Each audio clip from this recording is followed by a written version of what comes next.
Good morning, everyone, and welcome to this inaugural Montego Bay Community College Research Day 2021. We operate today under the theme, Recover from COVID-19, Transforming the Economic and Educational Landscape. We are extremely delighted to have you join us today for this very, very important activity.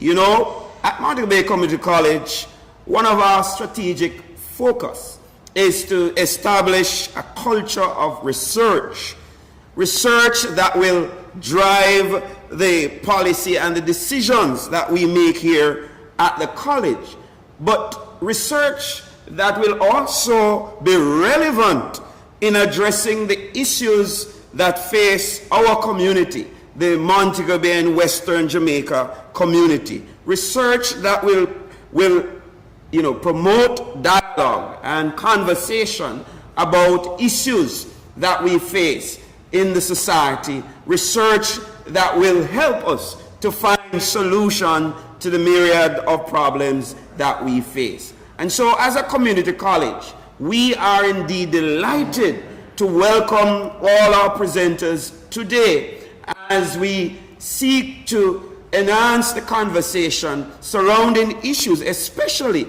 as we navigate these difficult times, as we seek to come out of this COVID period better and brighter. So welcome again. I'd like to especially welcome our chairman of the board, Mr. Stephen Dare, and of course our principal, Mr. Darian Henry.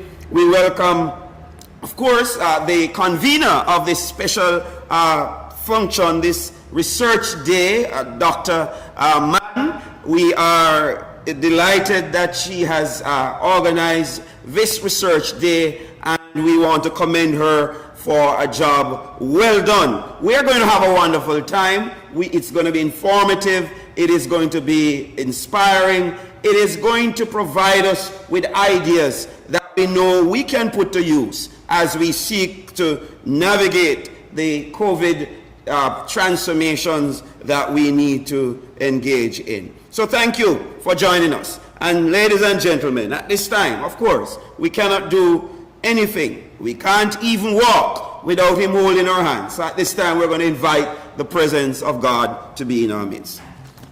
And this will be done by Mrs. Marsha Crawford, our librarian. Thank you. Good morning, everyone. This is a day that the Lord hath made. Let us rejoice and be glad in it. Can we bow our heads as we go to God in prayer? Yes, we are hearing. Our Heavenly Father, we do give you thanks for this day. We humble ourselves in your presence this morning, because without you, there is nothing that can happen or take place. And at such a time as this, mighty God, we give you praise, we give you glory, and we give you honor, because you have taken us to this pathway, mighty God. You have caused us to be inspired to be at this point. And so as we embark upon our first research day and research week, mighty God, we pray that you will bless every person that is attached to this institution. We pray for the research officer, oh God, who was inspired to bring this into being, oh God. We thank you for all the persons who have participated, even now, mighty God, have pledge their time and their expertise to allow this day to happen, so that when it is finished, mighty God, we can say that we have learned, our knowledge have increased, mighty God. And so we pray your blessing this day, your guidance, and for all the technical team and everyone who is here making this a seamless day. We give you thanks, we give you praise, and we say amen in Jesus' name. Amen. Amen. Thank you very much, Mrs. Crawford, for invoking the presence of God in our midst. And if God is in the midst, then you know, then it is going to be a great, great day. we proceed at this time as we will welcome to the podium, ladies and gentlemen, our principal, Mr. Darian Henry.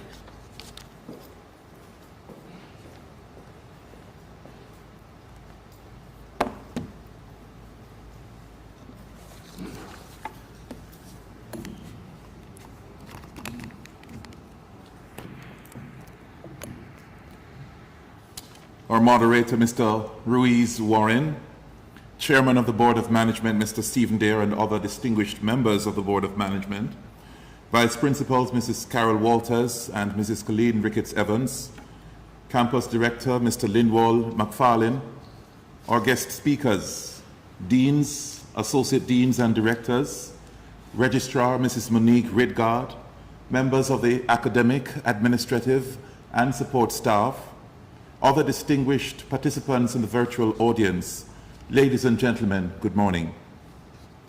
The honor is mine to welcome you all to our inaugural Research Day event at the Montego Bay Community College. Today is a signal moment on the local educational landscape that the Montego Bay Community College is well positioned to make sustained and effective contributions in the research and development communities. Our inaugural theme, Recover from COVID-19, Transforming the Economic and the Educational Landscape, is a distinct message that we're all called to action to provide the most relevant, research-based solutions in recovering from the devastating blows from the global pandemic, which has rattled educational and economic systems, the scale of which has not been seen in the last 100 years. Montego Bay Community College is beckoning to the global educational community that we are eager to contribute to the economic and educational recovery from the pandemic. We are duty-bound to use research as a tool for building knowledge while facilitating learning, understanding the issues while increasing public awareness, and especially an important vehicle in finding, gauging, and seizing opportunities, especially at a time like this. At the Montego Bay Community College, research is cast among the 11 goals in our strategic plan, in which we are endeavoring to create a culture where planning and decision-making are driven by data. In doing so, we aspire to create a conducive work environment for research, employ the relevant human resources to provide leadership and guidance to research portfolio of the college, formulate a work plan that will guide the research agenda of the college, establish a culture that supports research publication, develop incentives among faculty to conduct research, and to implement a policy that drives research-based decision-making. Without a doubt, COVID-19 pandemic has caused abrupt and profound changes around the world. According to the World Bank, this is the worst shock to the education systems in decades, with the longest school closures combined with a looming economic recession. The World Bank also says it will set back progress made by global development goals, particularly those on education. The economic crises within countries and globally will likely lead to fiscal austerity, increases in poverty, and fewer resources available for investments in public services from both domestic expenditure and development aid. We at the Montego Bay Community College submit that the solutions to overcome the educational and economic quagmire must be swift and methodical, which are driven by goal-oriented, research-based solutions. Therefore, Research Day will prove to be provocative, demonstrative, and engaging with presentations from our three headline speakers, Mr. Clifton Reader, the President of the Jamaica Hotel and Tourist Association, Dr. Thomas Frederick, Chair of General Education at Union Institute and University, and Professor Neville Ying, Chairman of the COVID Labour Market Task Force. Topics will span the role of technology, implications for learning, policies for post-pandemic recovery, psychological health and well-being, difficult times, the information sector and their role in economic recovery, as well as student presentations on embracing sustainable business practices. Do enjoy Research Day 2021 and be prepared to be a part of providing answers with cutting-edge research-based best practices in recovering from COVID-19 that will undoubtedly transform the educational and economic landscapes. Please feel welcome. Thank you, and may God bless you.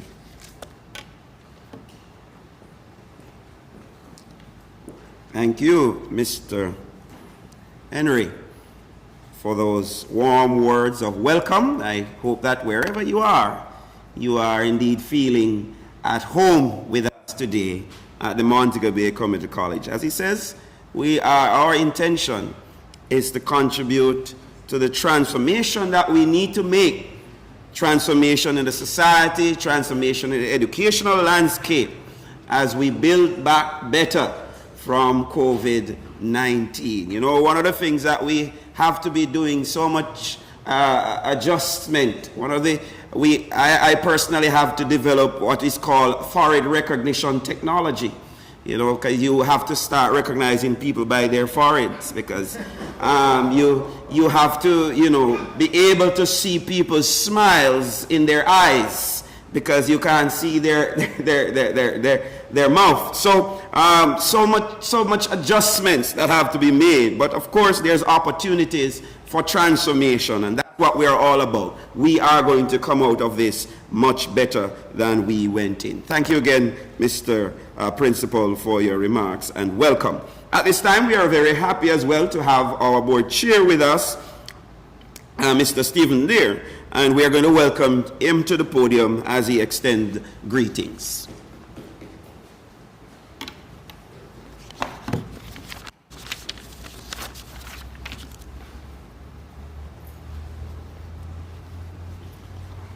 Mr. Warren, our moderator, Mr. Darren Henry, Principal, Mrs. Carol Walters, and Mrs. Colleen Ricketts-Evans, Vice Principals, members of the Board of Management, members of faculties, and in particular, Dr. Madden, who is heading today's sessions, members of the administrative team, Professor Neville Ying, and Mrs. Chandre Montego Dwyer, guest speakers, students, other distinguished ladies and gentlemen, good morning. This is another exciting day at the Montego Bay Community College. Our first ever dedicated research day, transforming the economic and educational landscape. As we continue to navigate through the COVID-19 pandemic, research with regards to the theme could not be more relevant a theme than in the present day. We all know the economic impact we are facing as a result of the pandemic, and likewise the impact of the educational landscape with the numerous challenges we continue to face with the virtual learning environment. We want to acknowledge the incredible work of our academic team have done during transitioning to a virtual environment with little or no time to change, led by the then principal, Dr. Maureen Nelson, and now continued with our current principal, Mr. Darren Henry. While the challenges in the virtual space continue, we have received very positive feedback on the virtual learning platforms at Montego Bay Community College. The areas to be covered in the sessions scheduled today all seem to be very relevant and interesting areas. Congratulations to the organizers of today's events, and may we open our minds to fully exploring the session areas of discussion to support accurate findings. In researching this morning's session, I came across a recently published article by Praveen, let me see if I can pronounce it correctly, Yakoba and Robert Darby, and it's a website called timeshighereducation.com.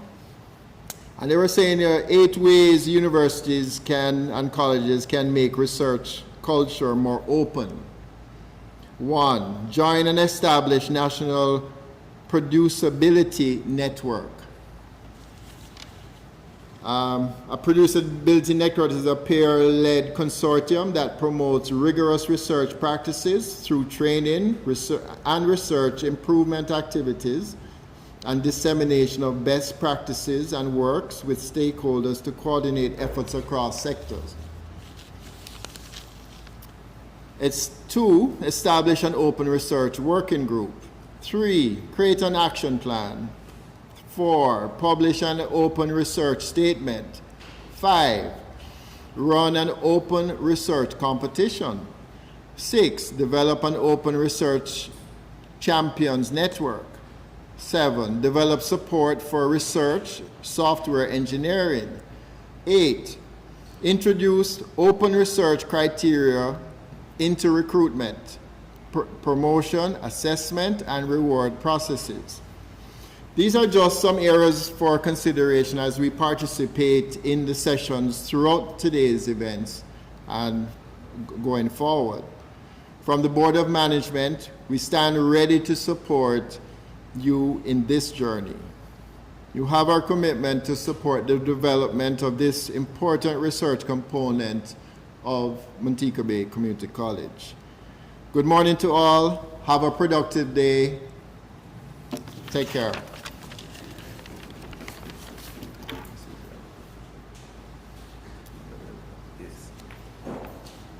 Thank you very much, Mr. Deere.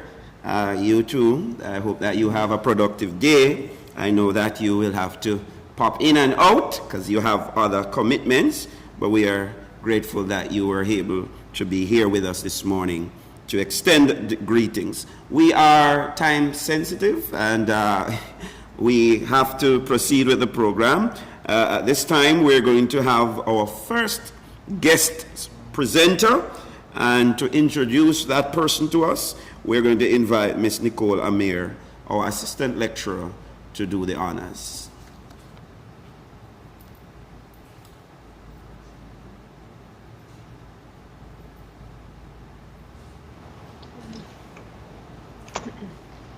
Miss Amir, please unmute.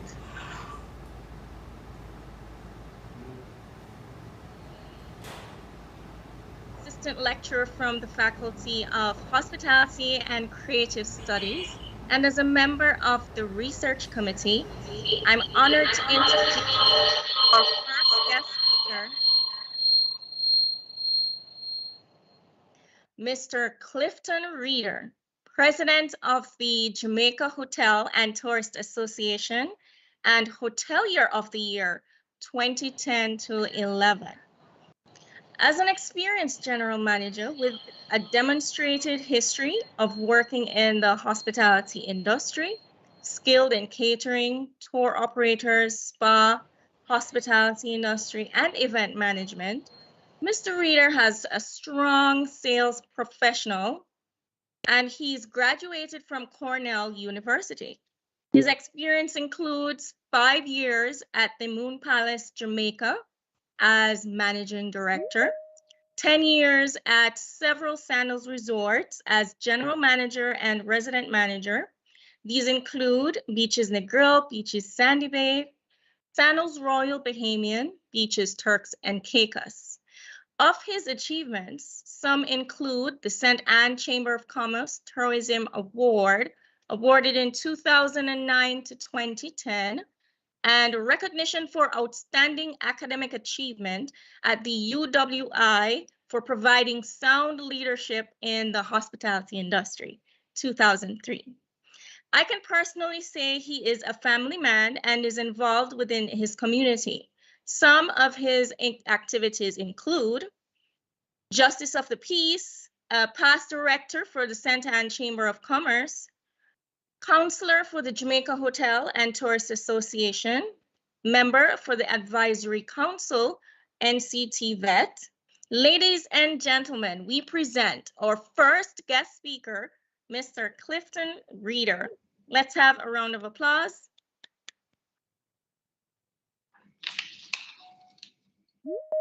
Good morning, everyone. Good morning. Thank you, Madam Amir, for that introduction.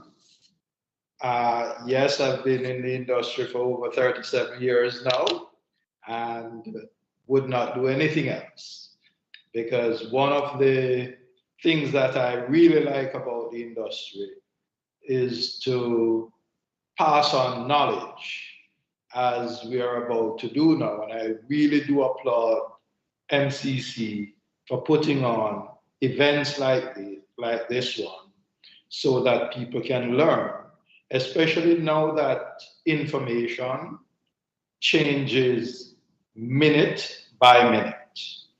And looking at the topic this morning, I can only say that it is very timely, because one of the first things that I will attempt to do is to redefine service. For so many years, we've been told that service is face-to-face, especially five-star service, one-on-one, personalized, but we can look at service in a different way because of COVID. COVID has taken away our brilliant smile in the Caribbean. COVID has taken away many things from us, but we must always look at the positives, look at the things that we are now benefiting from because of COVID. Communications has changed, and as I said, the whole definition of what service is. Service tends to be more redefined now as the most efficient way of getting a guest through your property, from making the booking right through to departure. And I will just, before getting into the meat of things, read how I believe the educational system should change to adapt to these new areas that we're looking at. I want to just update you as to where we're coming from with COVID and where we're going. In terms of where we are coming from, we all remember that in 2020, we closed down the hospitality industry for 3 months. We opened back June 15 of that year. Government stepped in with some best cash, set cash to shore up the industry. But being the resilient institutions that we have surrounding the corridor, we were the first, January 2020, to start discussions on how to set up a corridor. Corridor meaning from Negril to Port Antonio, from Negril to St. Elizabeth, within the tourism corridors. We would basically so-called quarantine our visitors, so that they would not necessarily mix with our locals, because the perception then was that the visitors would take the virus and give it to the locals.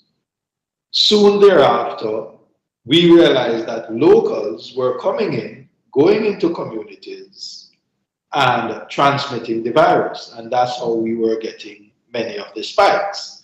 So we asked government at the time to get every single one tested, tourists, locals, whoever, before you come on island. And that somewhat reduced the level of infections within communities. We had the opportunity,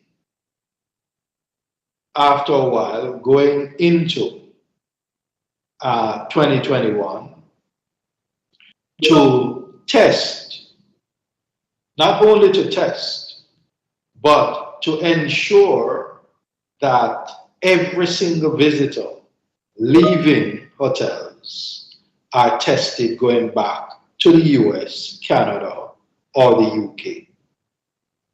And amazingly, we have been able, through the protocols that we develop for hotels and other areas, we've been able to reduce the positivity rate to less than 1%.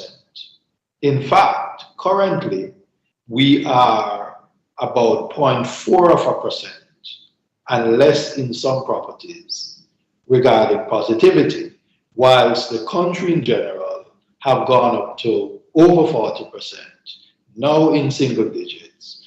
We boast 0.04 of 1% positivity rate within the sector.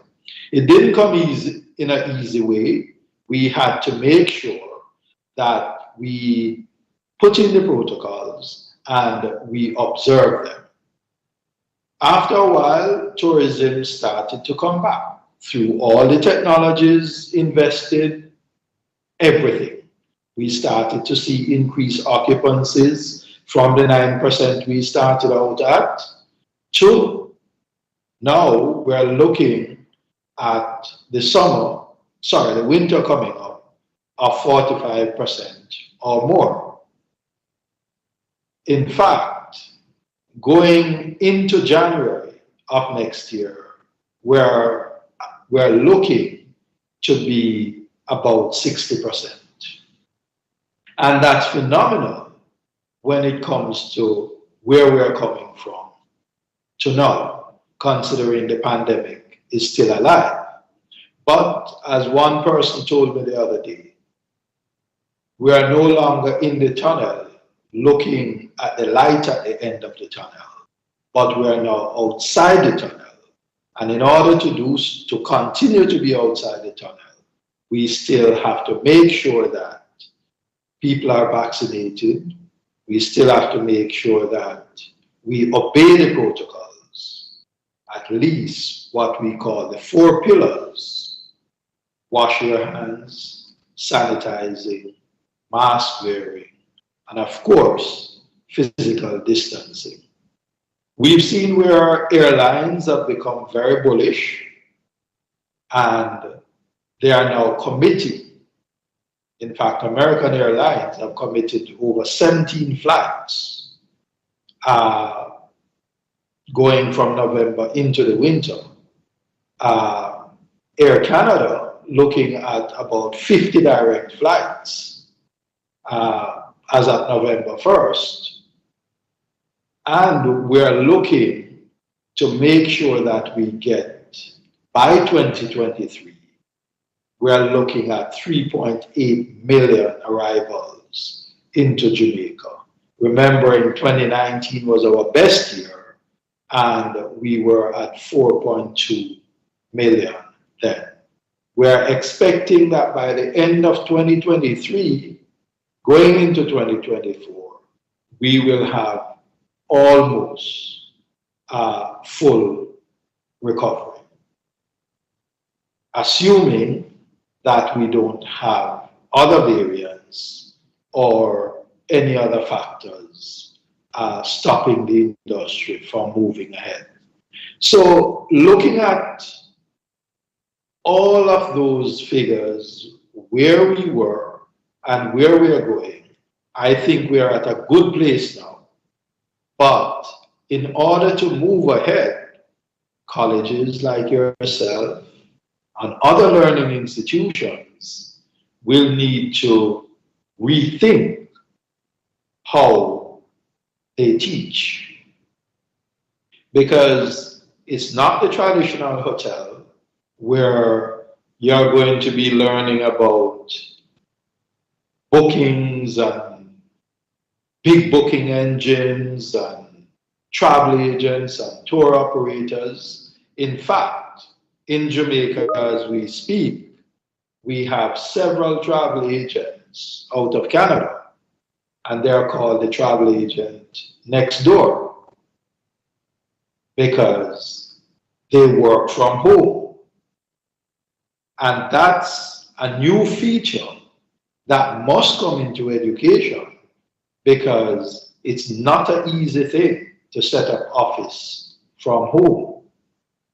We always teach office management, how to behave, but it's a new way working from home and engaging clients whilst at home. The technology that we require will be different as well, because our guests are asking for a seamless transition. They must be able to book their accommodations online, coupled with tickets, link ground transportation. So providers, travel agents, and tour operators will have to provide these virtual platforms for our guests to feel comfortable booking them and trusting that when they get to the other end, everything will be in place. So integrity of your site and integrity of delivery is going to be extremely, extremely important.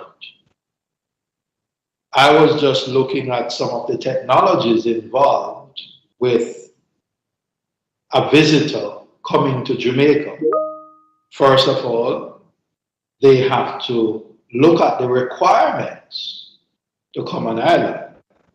And all this, of course, is online, JTB website. And thanks to the government, they basically reduce the size of the platform in terms of the number of questions you have to respond to, because at times people don't want to engage in long questionnaires before they take action, because of course there are many other countries out there who are ready to take on visitors without anything at all. But I agree, we have to make sure that we balance our productive sector and what we ask for with the medical science, protecting our people, protecting our communities, and especially our workers from COVID. So screening is very important, and we've seen, again, where Visit Jamaica, Jam COVID, doing their screening, and they're getting more to be seamless, so visitors don't complain about the process as they try to book into Jamaica. We have several protocols that they have to follow, from the temperature checks to the airport, and increasingly you're going into the airports and it's not a manual temperature check. You're basically scanned as you go through, and if your temperature seems elevated, then the agents of the airport will come, engage you, and further screen you, instead of stopping everybody to take a physical manual temperature check. So that's again where technology is going. Once you get out of the airport onto the buses, we are now requiring that you pre-check in, because one of the things we are looking at is to have paperless system, because one, is a cost saver, and two, it's less hassle for the guest. So we will, and we have developed applications which are sent to the guest as they get their confirmation.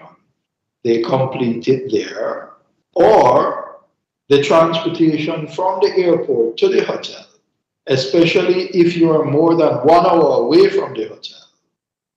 That's a great time filler for the guest to make sure that they complete their registration form. So when they get to the hotel, they can basically just sign what they need to sign, or in this case, you can actually sign on the tablet or on your phone, authorizing everything as when you were signing paper.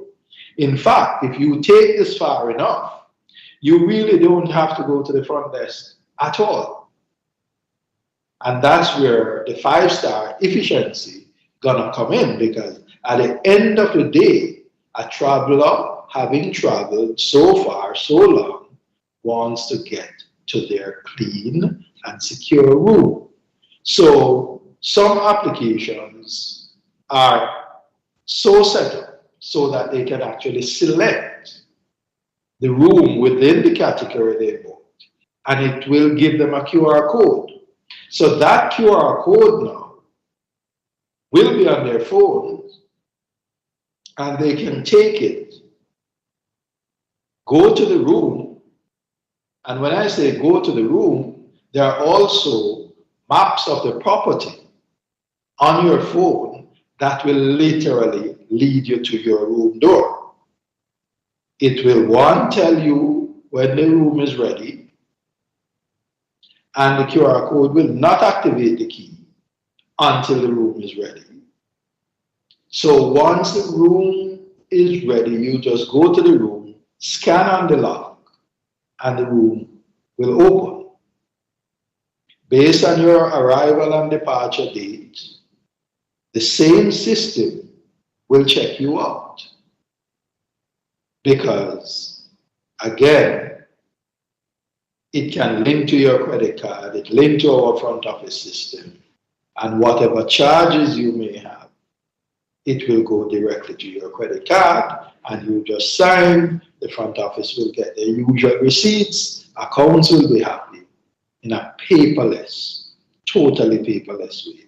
So I hope you can see how the classroom will change, because lecturers will now have to come into our properties, see what we're doing in order to transmit this knowledge to children.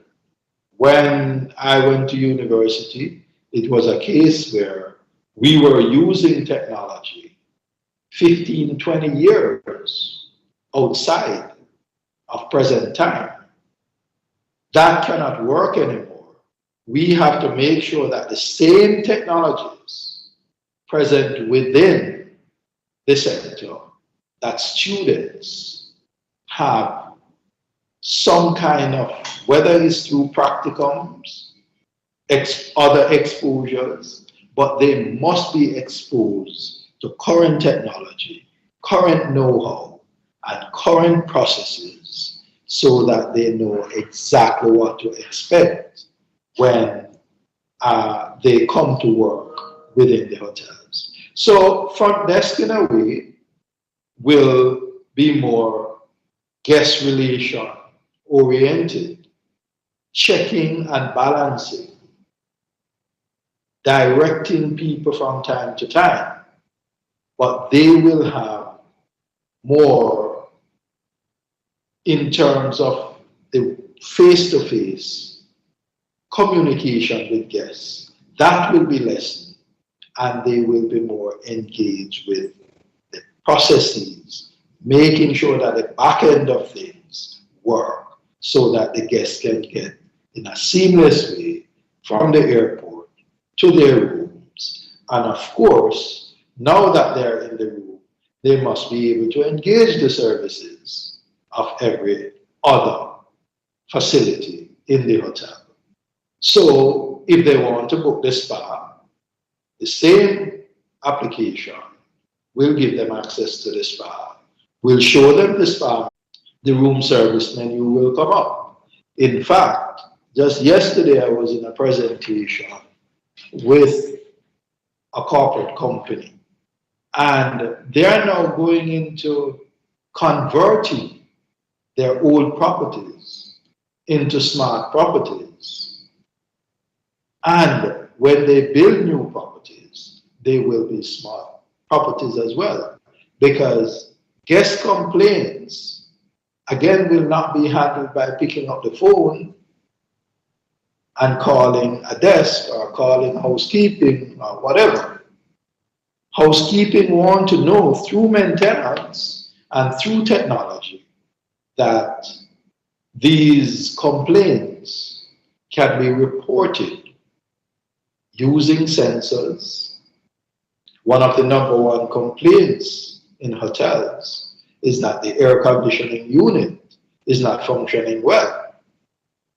By the time the guest finds out and ready to tell you, there could be a slip and fall resulting in a lawsuit. So quite a few hotels now are now looking at sensors in the rooms to make sure that they can pick up when the AC is not working and send a message to the housekeeper, to the duty manager, so that it can be fixed or the guests get a room change before an accident.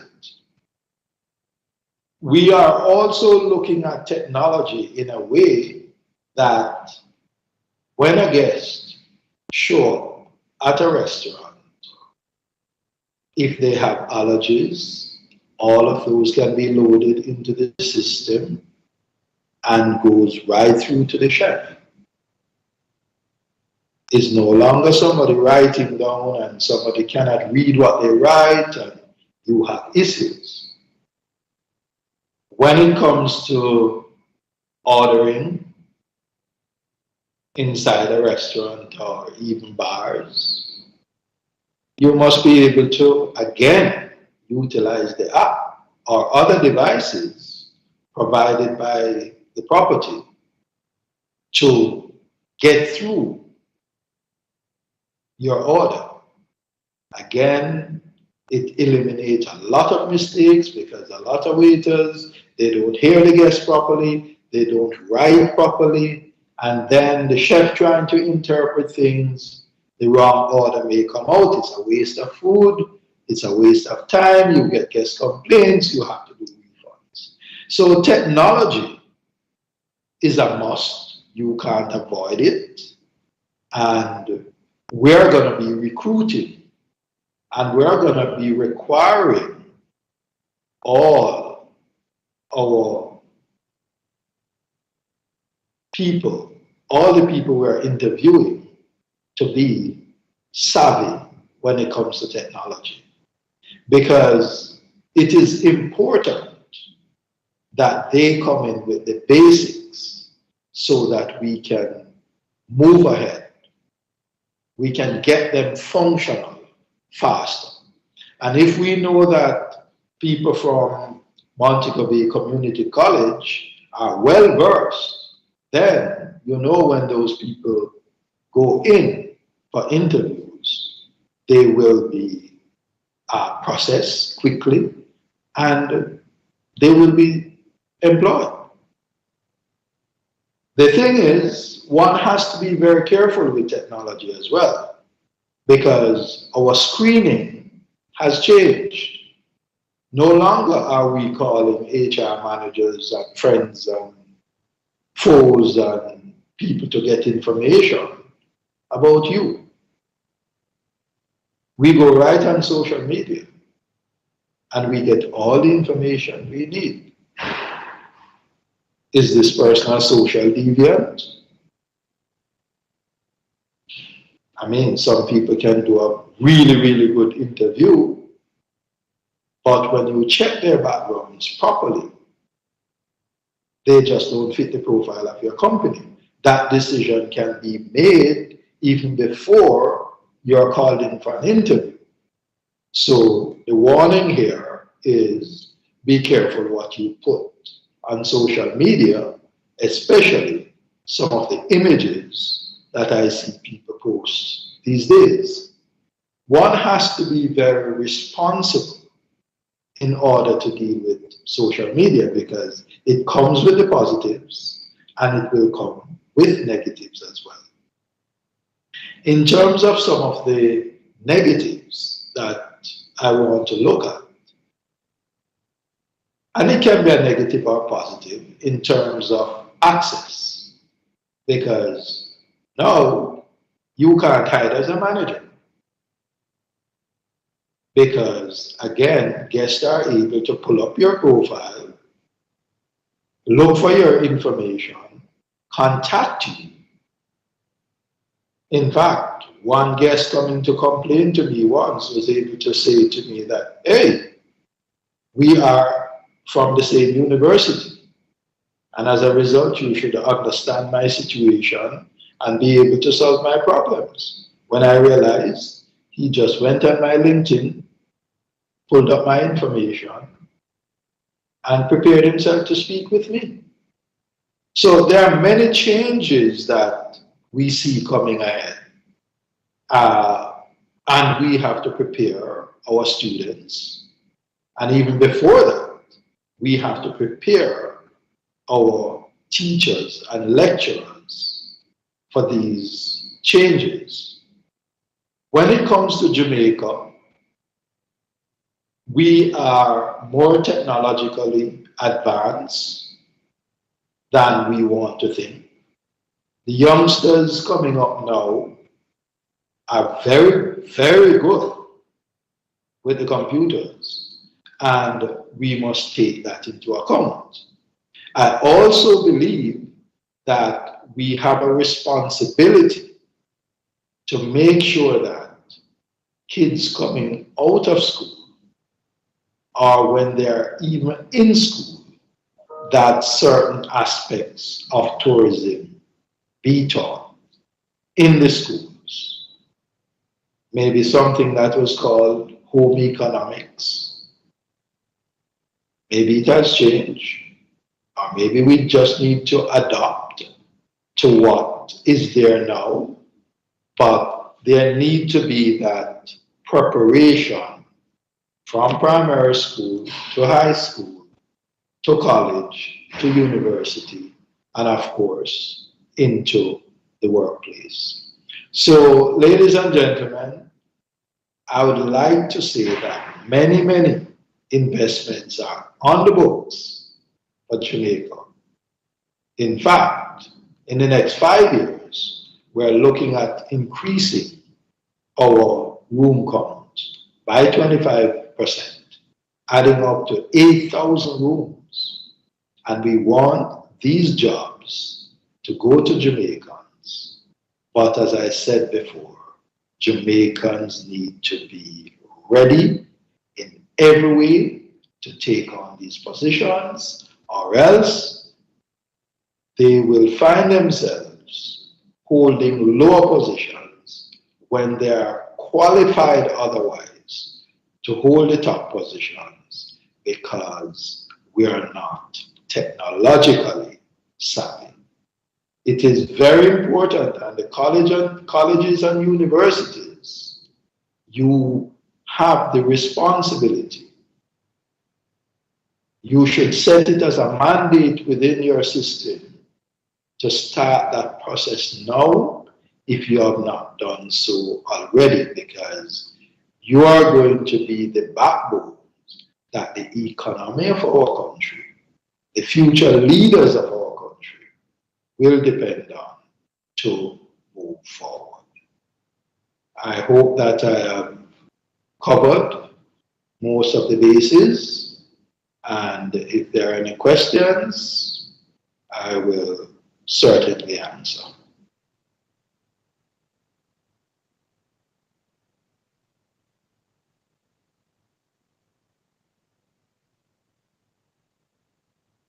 Okay. Well, thank you very much, Mr. Reader, for your presentation. You know, when Montego Bay comes to mind, and in order of rank now, there are two institutions that comes to mind. One, Montego Bay Community College, and the tourism industry. And therefore, it is no accident that we start out this morning with identifying the synergy and the link between the college and this vital industry that is the heartbeat of our community. And we want to thank you, sir, for, kind of making us aware of the transformation that is taking place in the industry, the technology that is required to move us forward, and therefore alerting us as an educational institution of the changes that we need to make. But we can assure you that that's our mandate. Our mandate is to respond to the needs of the community. So I can assure you that as we move forward, we are in step with the industry, and we'll be providing a workforce. We'll be training a workforce that is technology savvy and ready to go from day one. So thank you very much again for joining us and for sharing with us this our Research Day 2021. Have a good day, sir. The program continues. We'll make a little transition. We are going to have a musical item. I hope that is queued up and ready to go. Enjoy, ladies and gentlemen. I'll see you in a little bit.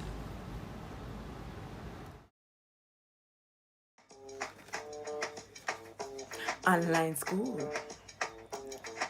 Lord, me can't take it no more. The online school thing really is a bore. More time me feel like go through the door, but me know me want my degree for sure. Lord, me can't take it no more. The online school thing really is a bore. More time me feel like school thing really is a bore. More time me feel like go through the door, but me know me want my degree for sure. In March 2020, Corona come, make everywhere empty, lockdown, cases going up non-stop, no come a road unless you want go in a truck back. Lord, me can't take it no more. The online schools really is a bore. More time I feel like go through the door, but me know me want my degree. Fast forward, we talk about this school thing. Bro God said him not too want no gathering, no face-to-face class really couldn't keep. Zoom, Teams, Google Meet. Lord, me can't take it no more. The online school thing really is a bore. More time I feel like go through the door, but me know me want my, yeah. You would think everything was real dandy, sweet and nice like a piece of candy, but talk truth, flow really ain't a flow. Ask any and everybody they would know. Not to mention JPS. Do y'all really think they did their best every day? Somewhere else want fix up no school for me. Just my luck. Lord, me can't take it no more. The online school thing really is a bore. More time I feel like go through the door, but me know me want my degree. Students, come make me a own reason even do. Me not too want cause treason, but still, me have a few things more address. Do you really think you did your best? Movie, TikTok, snapping in class, things like that make we a fight to pass. Sometime gonna road gone braff and flash. More time we not even have on my mask. Lord, me can't take it no more. The online school thing really is a bore. More time me feel like go through the door, but me know me want my degree for sure. Yes, me know the thing kinda shaky, but we can't apply for school just to waste the money. Pay attention, education is key. Face to face, online, get the degree. Lord, me have to take it on more. Online school, me never too sure, but me know the education can't go through the door, cause me know me want my degree for sure. Me want my degree for sure. Me want my degree for sure. Okay, we want to thank Miss Lisa Leslie, one of our students. In fact, today's activity is part of our research week of activities, and we also have a research talent competition going on, and that is one of the entries in our research week talent competition. So thank you again, Lisa Leslie, for that talent piece. All right, ladies and gentlemen, we are proceeding nicely. We are on time, and we're moving to our second guest speaker, and this person will be introduced to us by Mrs. Nandre Montego, the Associate Dean, Workforce Development and Continuing Education. Over to you, Mrs. Dwyer. Thank you, Mr. Moderator.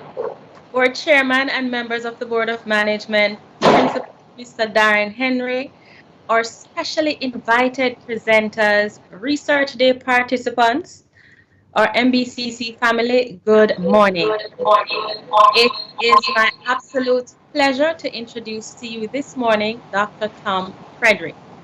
Dr. Tom Frederick holds a Bachelor of Arts in English Education from East College, a Master of Science in Educational Administration and Supervision from Barr College, and Doctorate in Education in Educational Administration and Supervision from the Florida Atlantic University. Participants, he has worked for the School Board of Miami-Dade County, Florida for the last 40 years as a teacher, assistant principal, and principal. During the last 32 years of his public school career, he was a school administrator serving as the instructional leader at numerous elementary and secondary schools. He was the 2005 Assistant Principal of the Year for the Miami-Dade County Public Schools, the fourth largest school system in the United States. He was also named as a heavy hitter in education by the South Florida Business Journal in March of 2005. Dr. Frederick is a retired from his public school career. He retired from his public school career in 2014. Now today we have Dr. Frederick, and he has made numerous presentations, both at the national and international level in conferences, on topics using technology to enhance instruction, using data to drive instruction, and family literacy. He has had numerous presentations and conferences, but I'll just share his last 4 set of presentations with you. The JCTE conference in 2016, Montego Bay, Jamaica, designing instructional strategies to improve student participation in classrooms, as well as strategies in creating a student-centered learning environment. In 2017, Dr. Frederick graced us with his presence at the Council of Community Colleges of Jamaica, Ocherius, right? 3-day workshop on engagement in the classroom. In 2020, he did at the Union Institute and University National Faculty Meeting, Tech Slam, and in 2021 for the Institute for Social Justice webinar, Empowerment Through Online Learning, How Access to Education Fosters Social Justice Now and in the Future.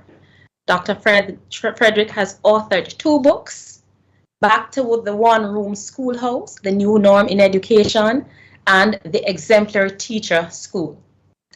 Dr. Frederick has been a professor at the Union Institute since 1998 and as an adjunct professor, advisor, part-time faculty, and as full-time faculty.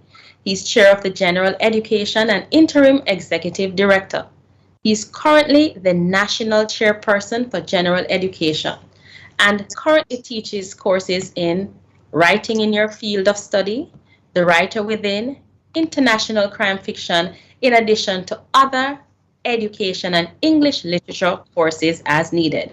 Ladies and gentlemen, research participants, help me to welcome Dr. Thomas Frederick as he makes his presentation.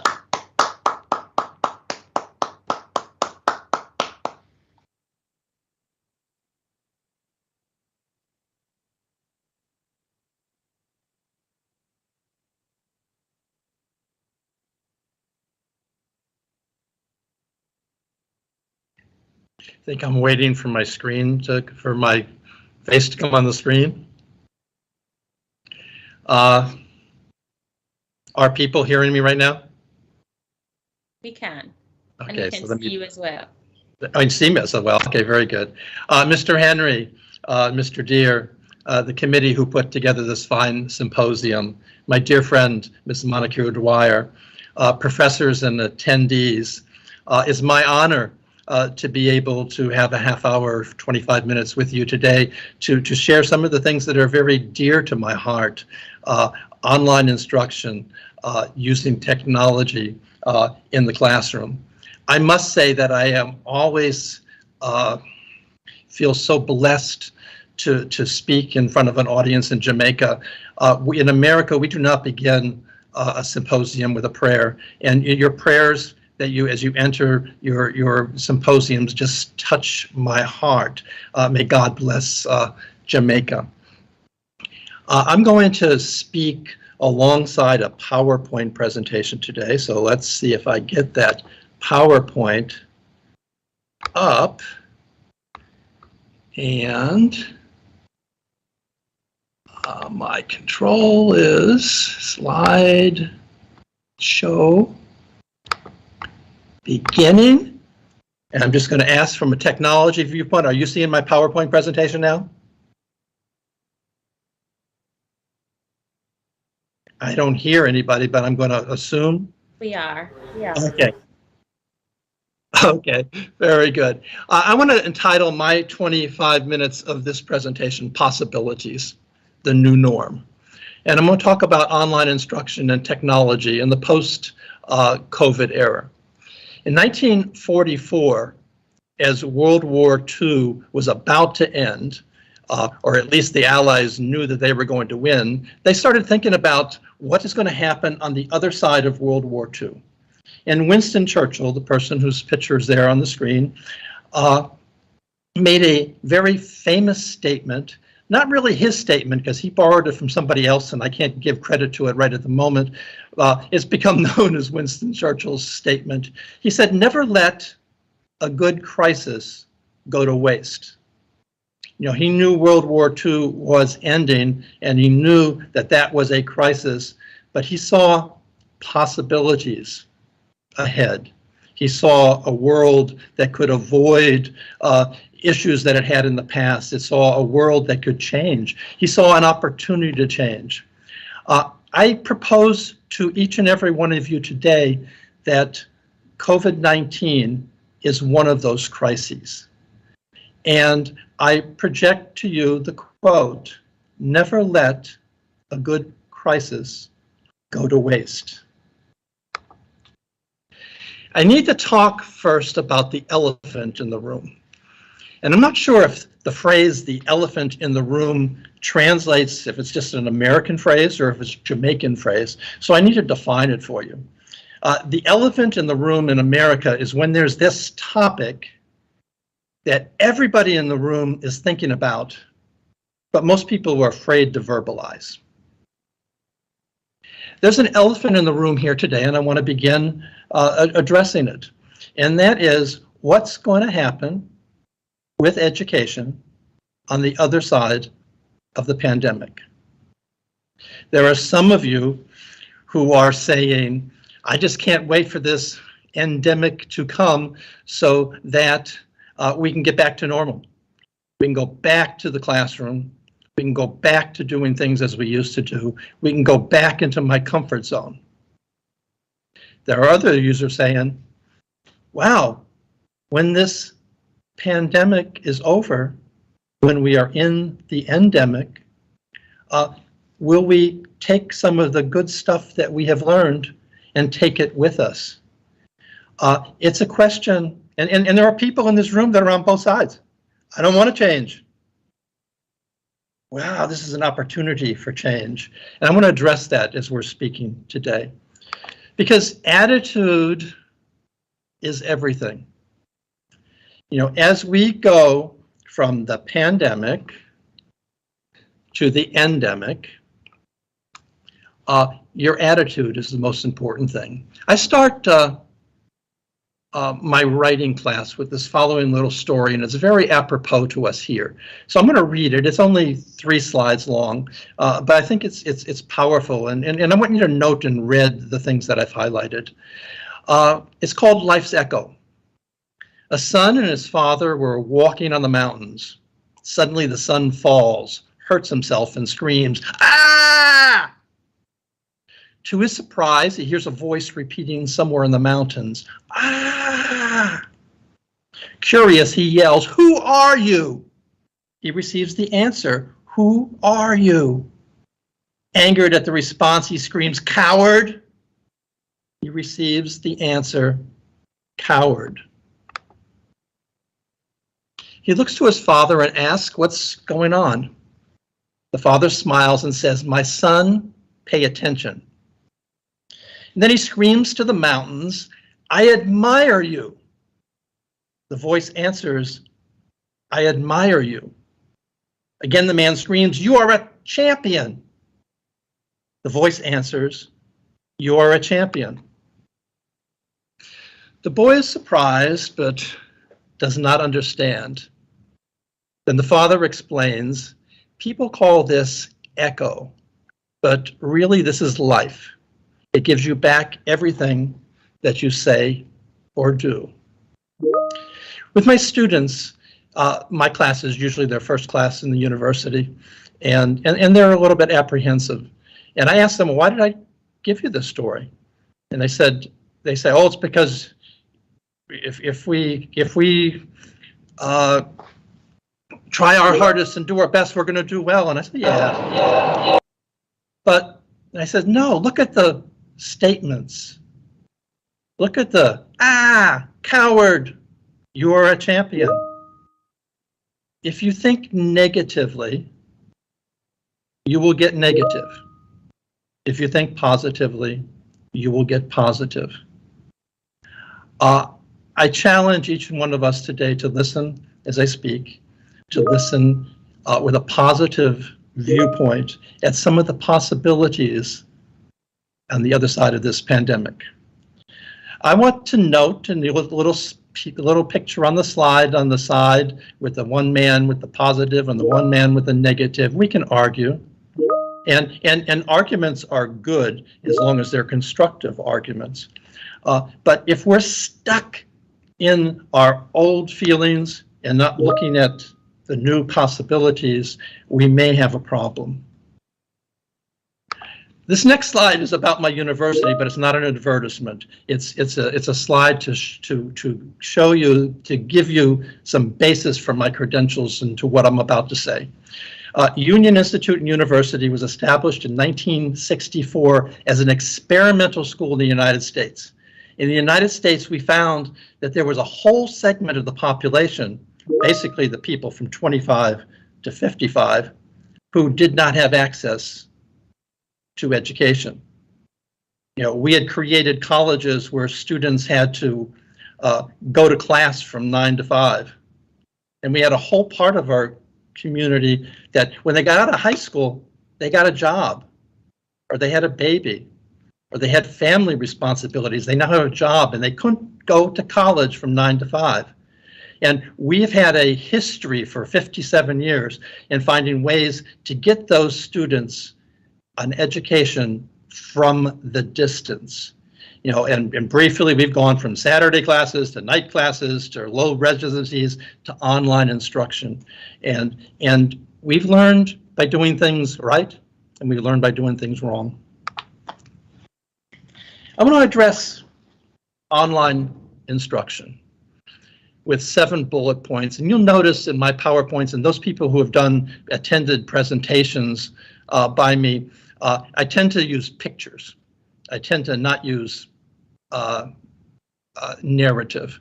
But this one's important, and I couldn't figure out how to do it picture-wise. You also notice that people that I always made my own rule, if you were in Otros Rios with me, that I will never talk for more than 10 minutes without breaking it up with something. With this 25-minute presentation, I am going to have to speak for more than 10 and break my little rule. But if you get the PowerPoint presentations afterwards, you will see that I have included videos that would have broken things up in this.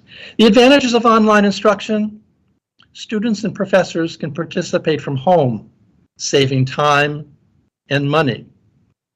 You know, when the pandemic started, we thought that was a disadvantage. I think, at least in America, that we found that it is an advantage. You know, we found we're still not back in our campus in Florida. I'm there today, but I'm there with only 2 people who happen to drop by. My professors, my employees, do not want to come into the center. They want to work from home. You know, they tell me all the time, I can do better from home. It saves me time. You don't have to drive a half hour in, a half hour out. Saves me money. I don't have to pay gas for the car. Gives me all kinds of flexibilities. Another advantage to online instruction is students outside of a driving distance to a college can still participate without having to live in your dorms. Now that could be a positive or a negative, because in colleges, if you have dorms, dorms are probably revenue producing, so that could be from a negative viewpoint. From the student's viewpoint, darn, you could have a student at Montego Bay Community College who lives in Kingston, or lives in St. Catherine, or St. Anne's, or lives in the Bahamas, if you are doing things in an online format. This results in larger student choice and better enrollment possibilities for colleges. You know, you may have a degree in Montego Bay that Kingston does not have. Hey, market to those people. The students there can stay. The students there can stay and get a job in their house, stay in their house, not pay for living accommodations. It just opens up a vast amount of options. Number 3, with the correct student management system, students and professors can participate through their cell phones wherever they are. Now, this is an important fact. You know, when you go choosing a learning management system to present your content, you need to pick one that's adaptable to cell phones, because guys, you know, laptops and computers are, the gentleman before me talked about how we were using technology from 15 years ago. Well, laptops and computers are technology from the past. Basically now people are going to be able to operate through their cell phones. You know, think of the options of that. This afternoon, today I'm working from 9 to 5. This afternoon, I have to go do something with my wife, but she's going to drive, and I'm going to take my cell phone and I'm going to be working in my car while I'm driving to where my wife needs me to do something. Because my work, all of my classes, if I were taking classes or teaching classes, I can do right from my cell phone. Number 4, with asynchronous online instruction. You know, online instruction that is not tied to time, not timed to classes. Students can work and attend class wherever time is available.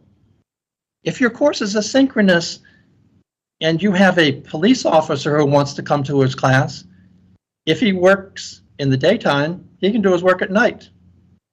If he works at the nighttime, he can do his work in the day. If you've got people who are already working in the service industry, they can work asynchronously. There's a talent to creating an online course that is asynchronous. Some of the worst online instruction that happened in America during the pandemic were people who decided, I'm going to go online. It's going to be synchronously online, and it's going to be the same time with the same professor in the same class, and everybody has to come on at the same time. It didn't work. I'll talk a little bit later about techniques that work or don't work. Next one, curriculum is not limited to the knowledge, talent, and charisma of one professor. Let's face it, none of us are that good that we are the best at everything. You know, our students are limited by our expertise, by our excitement, by our charisma, by how we're feeling that day. Guest professors in online instruction can easily come on. You're having me come on from Miami, Florida, right today. And you can have them on virtually in a meeting like we are, synchronous right now, or you could simply have me do a video in put it into your class and use that video over and over. You can take videos from YouTube and put them into your classrooms because they are all over the place. The last advantage of online instruction is there is more robust classroom interaction in an online classroom than in a regular classroom. I'm going to repeat that because most of you won't believe it. There can be more robust classroom interaction in an online class than in a face-to-face class. And I wrote an article for the Cincinnati Enquirer 6 years ago on this. And I made the statement, in a classroom, you can hide behind a book. In a classroom, you can raise your hand when everybody's got their hands raised, so you don't have much of an opportunity of being called. You can go to a classroom without ever saying anything. You can't do that in an online class. A properly designed online course that has virtual bulletin boards that everybody needs to post and reply to others, or has synchronous learning where people are in class but you break them out into groups where they have to decide. You know, when you're in a classroom, only one person can speak at a time. There might be 20, only one can speak. When you're online, it can be worked out that everybody speaks. Before I leave this, let me just say one last thing here. If someone can do it better than you, let them. Sal Khan from Khan Academy. He's got some wonderful videos to teach. Let him do it. Maybe he did it better than you. YouTube has stuff that you can put in your classroom, whether it's synchronous or asynchronous. That last little picture on there you can't read, but that's the 2019 State Teachers of the Year for the state of Florida in the United States. You could have any of those teachers come on and guest speak in your class if you're doing it online. What are some of the challenges of online instruction? Still, there's the challenge of connectivity. You know, some students do not have access. Although we're finding in the United States, you know, college students, they seem to all have a cell phone. That's a computer in their hand. But you do have cases where somebody has to go somewhere to get internet access, or has to borrow, like this little boy is looking through the room.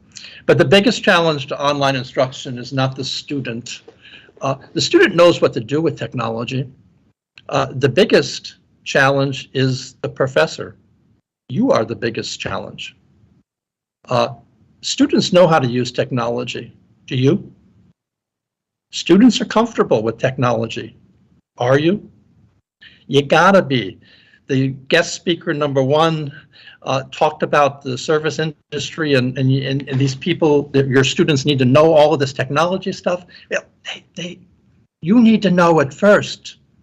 The challenges of online instruction is taking our professors, our teaching force, and making them feel comfortable. All of them won't. So you will probably find that you will have one segment who teaches face-to-face and one segment who teaches online. I'm going to hope that the segment that you have face-to-face takes advantage of a whole bunch of technology as they're going. Last little picture, if you've read the book, Who Moved My Cheese by Johnson, wonderful book. Mr. Henry, I did that with my staff 1 year. I took a chapter a month and went through that book. There are people that are hems and haws. Hems and haws are two characters in that book that just don't want to move. And then there are sniff and scurry, those people who are able to go out and look at the new stuff. Be one of those people. I want to talk about, the last thing I'm going to talk about, because I see I have 7 minutes left, is what makes good online instruction. And I'm going to start with a slide on what is good online instruction, but I'm going to come back to it because until we talk about what is bad online instruction, we really can't appreciate this. But good online instruction is students talking to students. It's not teachers talking to students. It's making opportunities for students to talk to each other. Good online instruction is organized group rotations. And what I mean by that, if you're doing a online class like we're doing now, don't do talking. You don't sit here and listen to me. We should have taped me. I should have given it to you to listen before you came into this program, and we should have spent 30 minutes answering questions, or you asking questions and finding out, what do you think about this? We need to flip instruction. Good online instruction is engagement. It's student engagement, not professor engagement. It's learning from the world's best, not just you. And where possible, good online instruction is individualized instruction, which in the elementary and secondary education is a field where there's software galore. Good online instruction is not a teacher speaking to students. Good online instruction is not you, diva, you. Is not superstar, you. Is not you saying things for students to learn from you. Good online instruction is whenever you want to talk, and you do need to talk and have lectures, give it to them for homework. Say, hey, before class, look at this video that I made. And when you come into class, what did you think about point A, B, C? Good online instruction is not a student speaking to a teacher speaking to students. It's making opportunities for students to speak to each other and speak to you. Excuse me. I do have some water here. Good online instruction is not a list of assignments. A lot of people in America, colleges, when they went online, said, hey, class used to meet from 10 to 11. I'll come on and I'll talk to the people from 10 to 11 and I'll give them their list of assignments. And we can do this. It's not that. It's a waste of time if that's it. I mean, yes, the assignments will be there, but spend time in the class with students talking to students. Good online instruction is not watching movies. That fills time, but it's got to be quality time. It's watching carefully picked videos that address to the topics that you want for your class. 4 minutes. It's not entertainment, and it's not seat work. Last thing I'm going to talk about is flipping instruction. I'm going to talk about, yeah, and look at the pictures there. Everybody flipping instruction. No, you're asking me to change. Your flipping instruction is for those people who want to do a synchronous class. And I've alluded it to my other slides. Synchronous instruction is making, if you're going to talk to people in a video, give them the video for homework. Let them come into class and spend time discussing. Whatever you're doing that they can do by themselves, read the book, do their, don't do it class time. Don't waste class time. Class time is for, it used to be in K through 12 that you would give people homework and they'd go home and the parents would complain, boy, my kids don't know how to do this. Well, anything that somebody doesn't know how to do it in class when you're there to help them do that. There's a slide, and I won't go into it. Those who get the PowerPoint presentation, I'm sure you can request it, and it's fine to distribute it. Some of the advantages and disadvantages of the flipped classroom. I'm going to end here because I'm down to my 2 minutes, and I'm just going to give people a slide with this presentation that has my email address, that has my WhatsApp number, and anybody who wants to contact me and discuss anything that's there. I know in our 5 minutes discussion we're not going to talk about a lot, but I'm available and willing.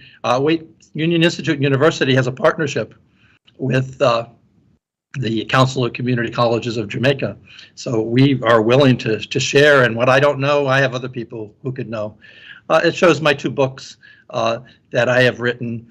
The last thing in my PowerPoint, for those who get the PowerPoint, will be 2 videos. Those who've taken things with me before know I would have broke off my presentation at one time and showed a video. There are two wonderful videos that address things that I've addressed in this little conversation with us. Take them, use them as you would like, because I just got them from the internet, because I like to let other people say things when they can say things better than I. At this point, I'm going to finish with thanking you guys again. I always love being able to speak about the passion in my life. Passion in my life is student engagement, technology in the classroom, and online instruction. And I will turn it back to you guys. Okay, thank you very much, Dr. Frederick. A very, very interesting presentation, how we are going to transition. And we have already transitioned, but we here at Montego Community College recognize that we don't know everything. And therefore we need to learn as we go along. What is working and what is not working. And so we thank you very much for joining us today, for adding an international flavor to our research day. I will assure you that the instructions that you shared will be useful to us as we won't go back to the norm, but as we transition to the new norm. Ms. Montego may want to make a few comments. I don't know, okay, all right. So thank you very much, Dr. Frederick, for joining us today for the Research Day 2021. At this time, we are going to move on. We are in good time. In a little while, we will be hearing from a particular gentleman, someone who I consider to be a tremendous leader. I had the opportunity to sit on the board of the Overseas Examination Commission many years ago, where this person was the chair, and I learned so much from him as a leader. But I won't tell you who it is. That is the work of Mr. Lidge Sinclair, our law lecturer. Mr. Sinclair, introduce to us our third guest speaker. Thank you, Mr. Warren. Thank you, Professor Fredericks. Greetings, everyone. I hope you've been enjoying the symposium so far. Remember, it continues through the rest of the week as well, so stay tuned, and we always have something in store for you. Our next guest is the chairman of the COVID-19 Labor Market Task Force. His presentation to us today will be about the process of recovering from COVID-19. Professor Neville Ying. Professor Neville Ying has had a distinguished career and a proven track record in the public sector, the private sector, higher education institutions, and regional and international organizations. He has provided service and institution building contributions to over 37 organizations at the international, regional, and local levels. He is widely sought after because of his expertise in the areas that span the following ambits: strategic, creative thinking and innovation, transformational leadership, strategic business and organizational development, measurement and evaluation, project management and project evaluation, labor and employment relations, corporate governance, social responsibility, and diaspora, strategic engagement and governance. What more can we say? He has presented over 76 papers at a wide range of local, regional, and international conferences and symposia. He has produced 28 technical reports and research papers and published 27 articles in referred journals, with the article Contact a Land Surveyor being the article of the month for the International Land Surveyors publication 6. Policy documents also under his portfolio, books and book chapters. His latest book, called Shaping a Servant Leader, was published this April 26, 2021. He is the co-author with David Burgess and Jody Hunter for the lead chapter in the book, Mathematics Education for Sustainable Economic Growth and Job Creation. He also is involved in the Routledge Research in STEM Education, a part of the Taylor and Francis Group in London and New York. Professor Ying also holds a PhD degree in Measurement Statistics and Research Designs, Psychometrics. His other qualifications, yes folks, includes a Master of Arts degree in Measurement and Statistics, a Bachelor's of Science degree in Mathematics, and a Physics and Teacher's Diploma. He is currently the Professor of Educational Measurement at the Montego University College and serves as a member of the National Partnership Council, the National Partnership for a Prosperous Jamaica, and as we said, he is the chairman of the COVID-19 Labor Market Task Force. Wow. Continuing, Professor Ying is also the chairman of the Jamaica Stock Exchange. He's the chairman of the Jamaica Stock Exchange Best Practices Committee and the chairman of the Jamaica Flour Mills Association, the advisory board for MIND, which is the Management Institute for National Development, and Professor Ying is also the director of the Jamaica Productivity Center Board. He is a lecturer and a facilitator for transformational leadership. So true. And that is at the UWI National College for Educational Leadership, the NCEL Aspiring Principals Program. Now, when it comes to the matter of awards, Professor Ying has received countless special awards, actually over 25, so I need 5 hands to cover that, including the Jamaica National Honors of Commander in the Order of Distinction, CD, in recognition of outstanding contributions made in the field of human resource development and business development. He also is involved in the Overseas Examination Commission. Let me tell you how. The head office building is named the Neville George Ying Building in recognition of Mr. Ying's outstanding and exceptional transformation and transformational leadership that moved the OEC from a fledgling organization to an internationally recognized organization, taking steps into the future. The ILO Centenary Award for Outstanding Contributions in Labor and Employment Relations and ILO programs, he's a recipient. He's a recipient of the Michael Gold Medal for Outstanding Contributions in the field of education, and to the Montego University College, the Pelican Award from the UWI for outstanding and lasting contributions to the university and the wider society of human resource development, the Jamaica Diaspora and Friends Inaugural Award for excellence for dedicated service for the development of the Jamaican diasporic movement and the engagement of our members globally. He's also a recipient of that very, very illustrious award. Now, it doesn't end there. I want to continue to say some of these amazing things, but I feel as if you've heard me say it and you think I'm saying it over. I'm not. I haven't repeated anything yet. Let's speak of the Ministry and Foreign Affairs and his involvement in yet another portfolio, another office, another cabinet. Professor Ying has actually received the Trade Award there for exemplary and dedicated service to Jamaica and the Jamaican diaspora. And it just pleases me to continue and tell you about the laudings and all these certificates and recognitions that Professor Ying has under his name.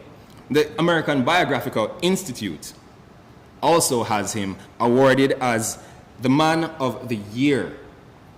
He was received very well by the committee, and he was awarded a gold medal. Of course, the gold medal by no means indicates just how powerful this man's reach is, but we will get to understand and feel more of it now from his presentation, Recover from COVID-19. The man of the year so far, and chances are the man of this presentation and the man of this moment is here, Professor Ying. Welcome to Symposium 2021.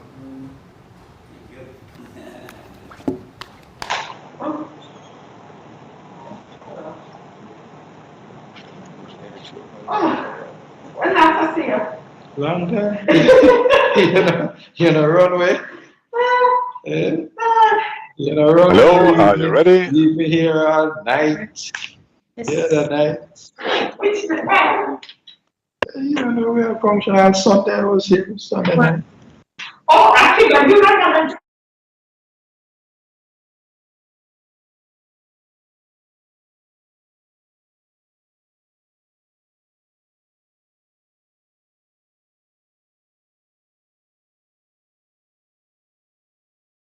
Just raise your hands.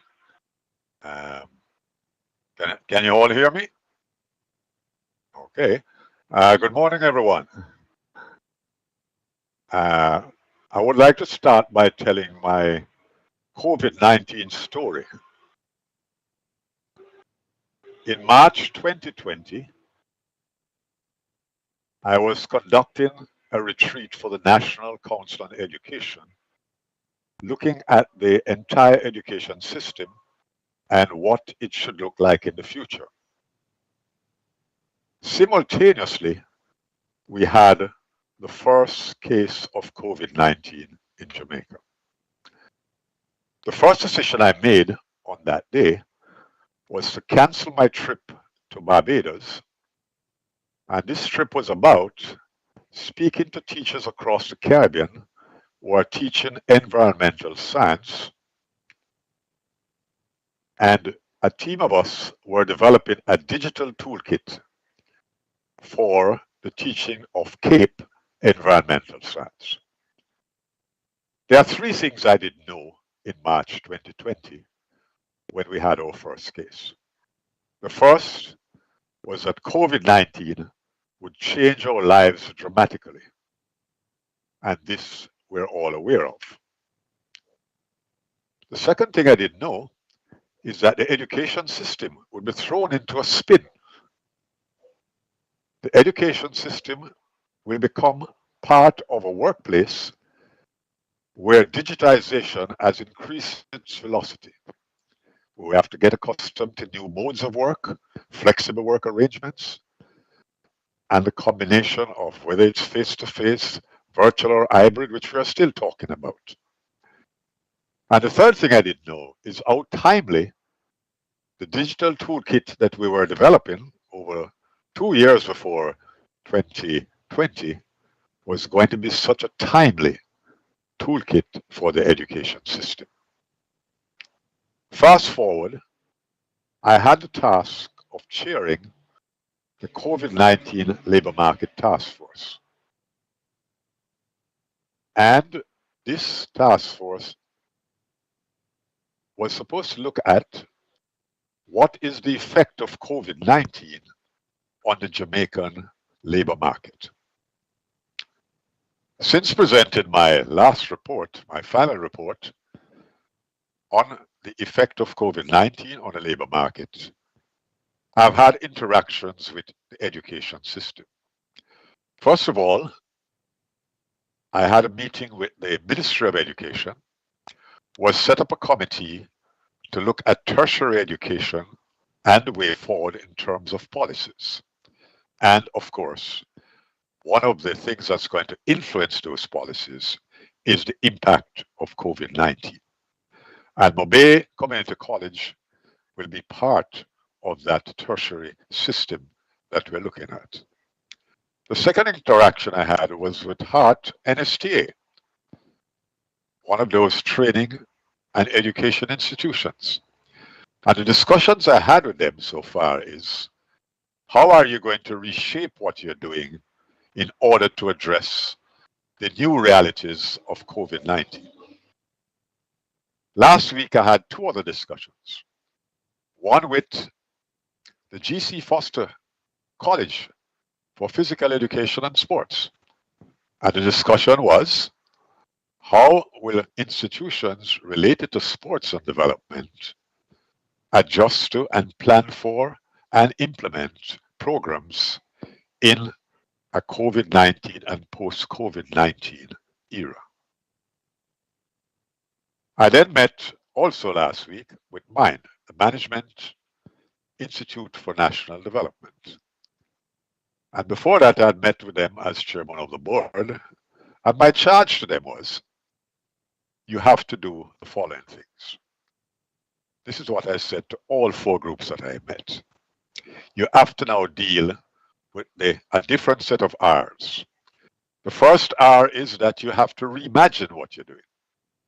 The second R is that you have to repurpose your institutions. And the third R is that you'll have to reset what you're doing. And the fourth R is that you'll have to restart. So as I go through this discussion today, those are the 4 R's I would like you to remember. I'm very pleased to be in this symposium this morning because graduates from my course on transformation leadership are key players in this symposium.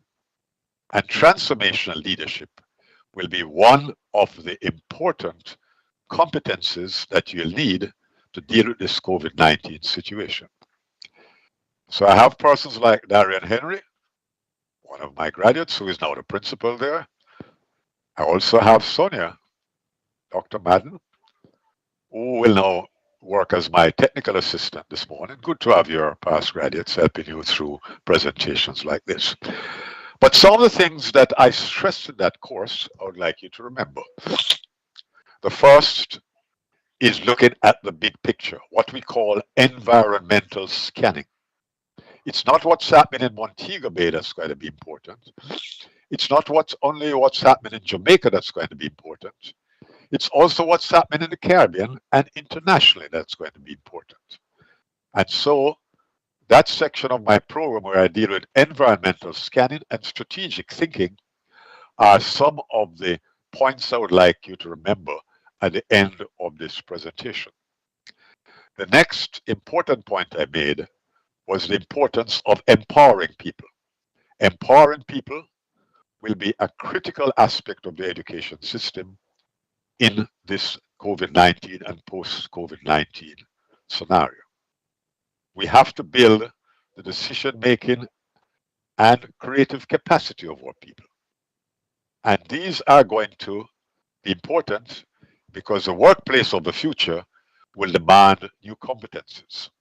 And I will end my presentation on those competencies. So, with that said, I'll ask Sonia to put your PowerPoint on the presentation. I'll come off camera for a while, and then I'll get right into the presentation.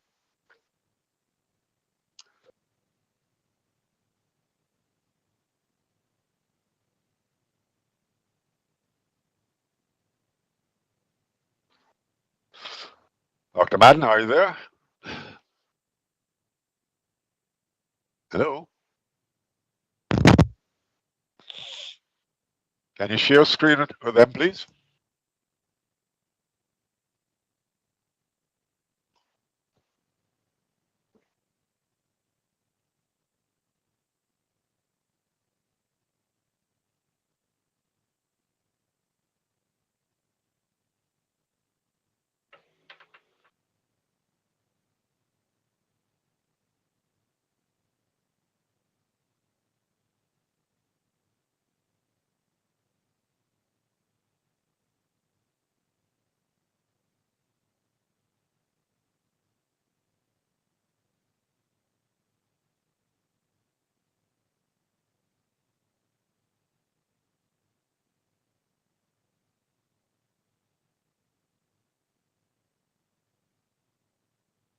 Here we go.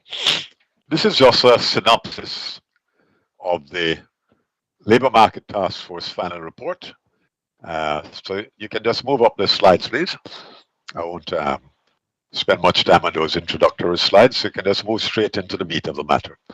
Yeah, go ahead. Next slide. All right. In summary, what was the impact of COVID-19 on health and wellness? As you realize, all our hospitals and clinics and our healthcare workers, both medical doctors and nurses, and other frontline workers are under severe physical and mental stress. Next slide, please. We had a number of cases, and these were the cases at the end of July. Active cases and deaths. And of course, since July, that has escalated. So the next slide, please. What was the impact on our economy? Our economy declined between 11 and 12%. I've used 12% here. About 300,000 jobs were affected.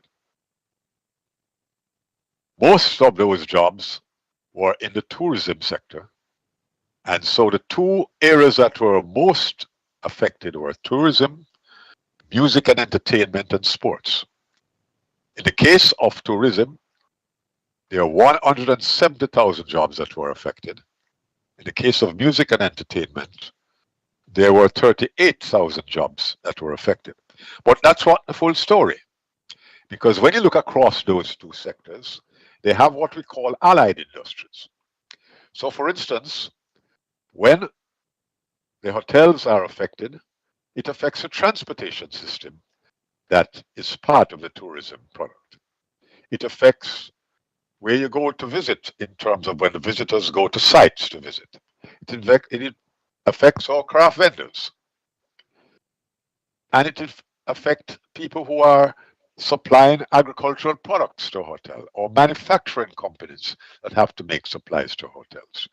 So when we see 170,000 jobs for tourism, it does not include thousands of other jobs that rely on the tourism sector, which right now is the mainstay of the economy. Music and entertainment, the same thing. You have anything ranging from technical people, videographers, artists, the person selling jerk chicken, to hairdressers, to hairstylists, a whole range of persons are affected by those two industries. So I single out those two because it gives a very clear picture of how our economy and our jobs were affected. And this comes back to the education sector, because when people don't have money, it affects the extent to which they can afford things like computers and laptops and all that children are going to need for this virtual learning. It affects all the support that parents can give to the school and to their students. So it's important that the education sector takes a close look at the impact of the COVID-19 pandemic on the economy and jobs. Next slide, please. So what are some of the challenges that we have? Because these challenges point to some of the things that the education sector need to focus on. Two very important skills we need are adaptability and flexibility, because we have to respond to what we call the acceleration of digitization of the workplace and working virtually. We are now into a workplace that's not what it used to be. Our location of work can be at home, it can be in our car, it can be somewhere else, but it is all the result of digitization. So some of the things that Professor Frederick spoke about, like online learning, that's just part and parcel of the effect of digitization. So in the education sector, we have to look at digital literacy and the upskilling of the labor force. All of those will need urgent attention. In fact, literacy now not only means reading and writing, it means digital literacy, it means scientific literacy. So we have to take a new approach to literacy in the education system. The upskilling of the labor market task force need urgent attention. All the skills that we had before are going to become obsolete. So we have to start over. The next thing is that we need new strategies for productivity improvement. So let's come to what was expected from the committee. And those you can see on the slides. I'll just move to the other one quickly. Next slide, please. All right, we took a look at several areas when we examined the impact of COVID-19 on the labor market task force. And the note I've made at the top there is that all these areas are interrelated. The first important thing is, what was the impact of COVID-19 on the economy and jobs? And I told you a little about that already. How does it going to affect economic growth and job creation and employment going forward?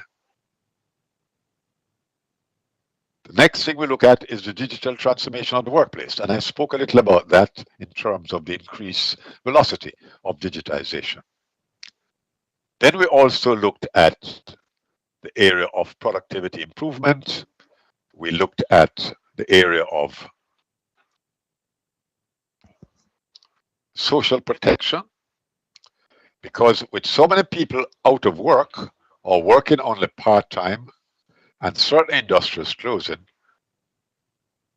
people are going to need help, and that's what's called social protection and social safety net. What it really means is that you'll see in evidence what are now called care packages. And so the Ministry of Labor now has a very important role because they operate what is called the PATH program, which also affect your institutions. Not necessarily Montego Bay. Yes, Montego Bay Community College as well, because the support that the PATH program make to students affect the extent to which they can attend school or get into this virtual learning space. The next important thing we looked at was productivity improvement. How is this affected, for instance, when a teacher has to stay home, do her job virtually, but at the same time, she has to be supervising her children or also learning virtually, and both of them are at home at the same time. How does it affect productivity? And the next important thing we looked at was how do we deal with ILO conventions and our labor laws? And I'll come back to speak a little more about that, and you can ask me questions after the presentation, because I find that's an area that many people don't know what is an ILO convention and what are the labor laws that affect us generally and in particular in the workplace. Next slide, please.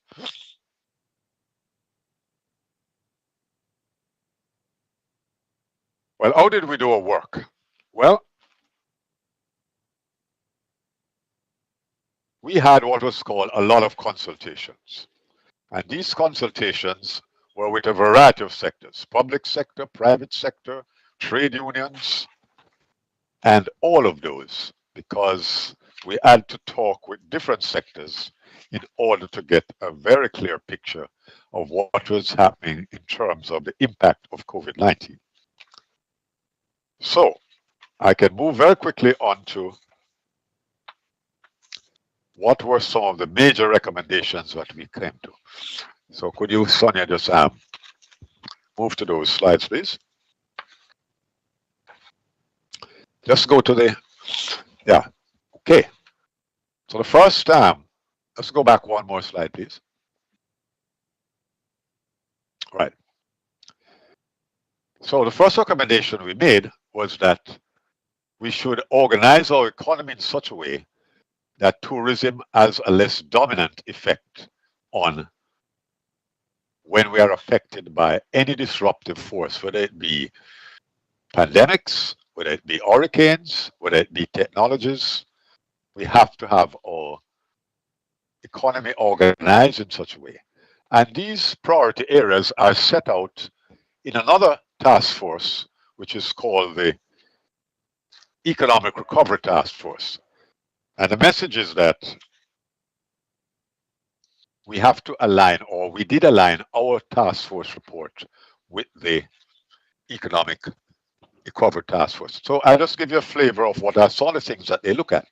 So for instance, global services will play a big part in our economy, recovery of our economy going forward. And what do we mean by the global services sector? Especially in Montego Bay, you're aware of, and other parts of Jamaica, business process outsourcing. But there are other areas. You have knowledge outsourcing, you have technology outsourcing, and all of those make up what is called the global services sector. But we are not in, then we have tourism. Obviously, it still has to play a dominant role. Agriculture, manufacturing, music and entertainment, and so on. So if you look at that report, you'll see that that's what I'm talking about by saying we are recommending a mix of priority growth areas. The next thing we looked at was, next slide, please. We have to track the recovery of jobs, not only in Jamaica, but in the United States, the United Kingdom, and Canada. And why do we say that? Because those are the three major countries in which our diaspora resides.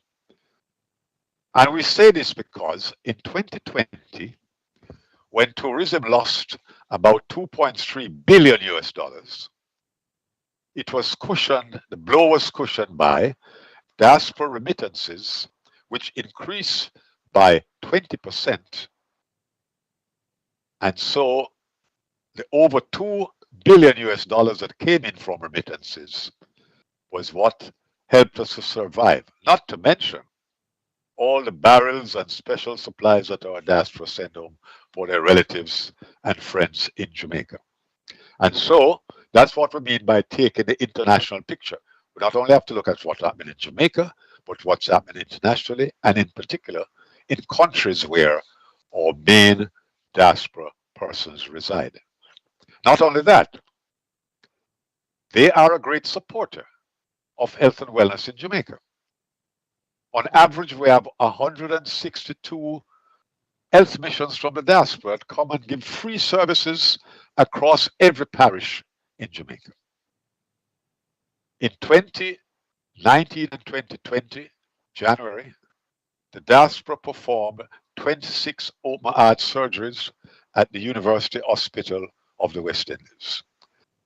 And that was valued about 8 million US dollars because the services were free of cost to the patients who were extremely grateful. So that's why we're saying you have to track what's happening in other countries in the world while we look at jobs in Jamaica. Next slide, please. We have to set targets immediately for the number of new jobs related to local and overseas investment. Both what are going to be done by the government and what's going to be done by overseas investors. All right, next slide, please. We have to implement with urgency special projects for physical infrastructure development and digital infrastructure development. And why did we emphasize those two areas? Because when we have roads, both in our urban areas and in our rural areas, that's a very important area of infrastructure development that will be of benefit to our people. Not only that, it's the area that creates jobs the quickest in any country, and a diversity of jobs as well. And why did we mention digital infrastructure? Right now, in the education system, we have what is called the digital divide. Some schools right now don't have internet access. Others have internet access intermittently.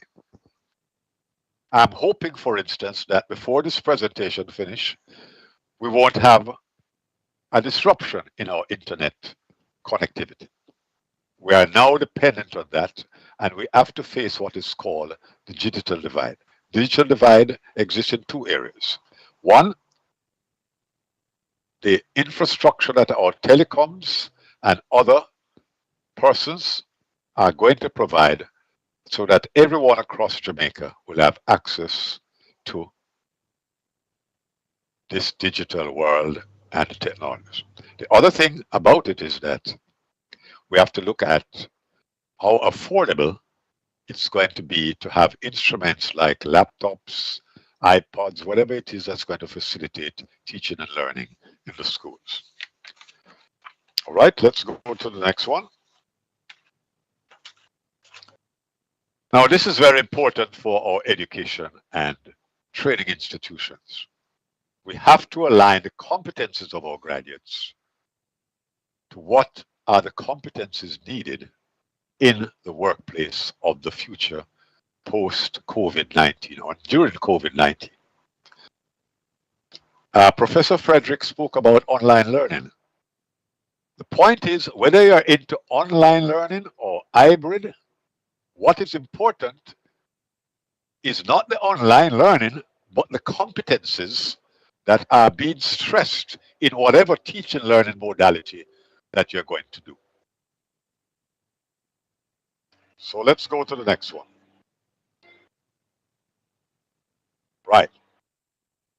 So we're speaking about what the telecoms and other areas have to provide and the competences that you need to focus on in the education system. So go ahead, next one. The other thing that we emphasize in our recommendations that we have to shift the focus of productivity. Could you go back to that slide, please?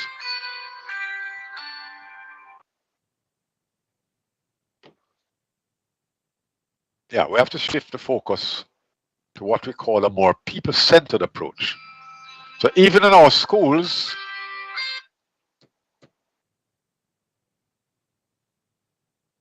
we have to become more people-centered.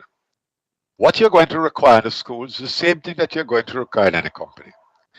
You have to spend a lot of time building trust between the management of the school and the leadership of the school and all the staff members. You have, as I said before, to be placing emphasis on building the capacity, the creative capacity of the staff and the decision-making capacity of the staff. This is the essence of what we mean by empowerment of people in our education institutions. The next thing we have to do is leverage digitization for productivity improvement.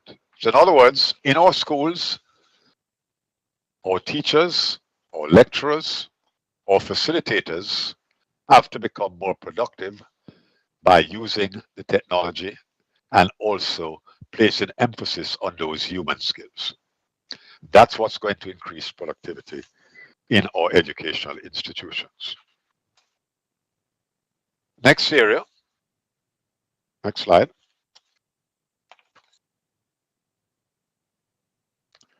We have what is called a Jamaica Productivity Center. And so one of the things we have asked them to do is to immediately find out what's happening in education institutions, what's happening in the private sector, what was the impact of COVID-19 on productivity, and what have been their response to all of this. So they might be coming to Montego Bay Community College to ask, what was the impact that COVID-19 had on your institution, and what was your response? And so I might ask you some questions about that in the question and answer session. Next slide, please. We also are recommending special care programs for increased number of vulnerable persons resulting from job loss and income earning activities. So if you notice already, the government has started to expand the special care programs, and you have heard those announcements by the Minister of Finance recently. The next important thing we have to look at from a sustainability point of view, meaning that you don't have enough money to give special care programs forever. There has to be a limit. So how do you finance that going forward? So what we're talking about is using a multifaceted approach to financing social protection initiatives. So we have to look at what the government can provide. We also have to look at what assistance we can get from the private sector and from financial development institutions. So those are important things that we need to look at. Next slide, please. So we have a number of things to do, like feasibility studies. I won't spend too long on that. But what is important about that point is that going forward, we have to establish what is called an unemployment insurance, that when people are out of jobs, just like when you have a health insurance scheme, that kicks in when you are sick.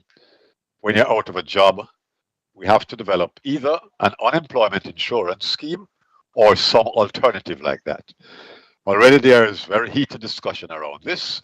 And as we speak, the PIOJ, Planning Institute of Jamaica, along with the International Labour Organization, is involved in doing a feasibility study on this to inform whatever decision that we make.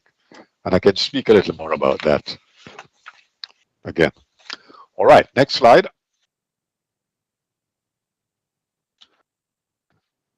Very importantly, we must maximize the use of structured social dialogue to arrive at what we call mutually beneficial solutions for issues related to all that we're doing in relation to COVID-19.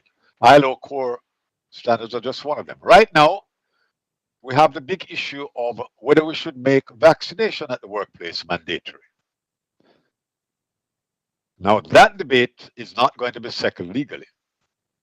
It has to be settled through discussion and what I call reasoning sessions between employers and employees. And so we have an immediate problem that we have to use structural dialogue about. That's all it really means. Structural dialogue means having conversations that will lead to beneficial solutions. So when a principal like Dr. Henry, Mr. Henry, is talking to his staff, the management of the school, and the rest of the staff, they must come up with mutually beneficial solutions. And this extends to the entire workplace.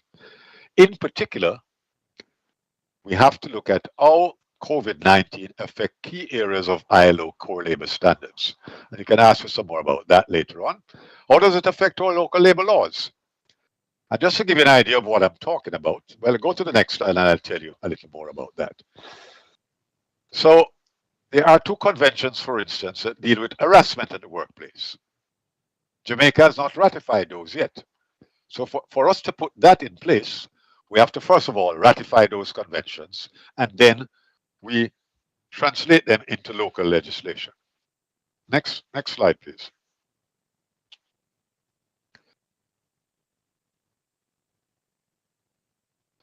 We have to amend some very important things. Right now,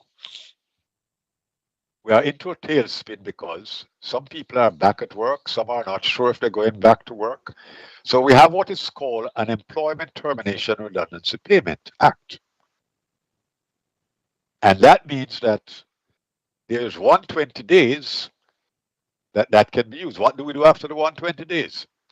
That's another area that we have to have dialogue. Then you have to have occupation safety and health. How do you know what sort of environment a teacher is working in when they are not at school? Because you as an employer have no control over that. You can deal with the workplace if it was physical, but now that it's part of it, or at least is virtual, how can you monitor what that employee is doing at home? And if are they following the protocols, for instance? All that becomes important. The next thing is flexible work arrangements.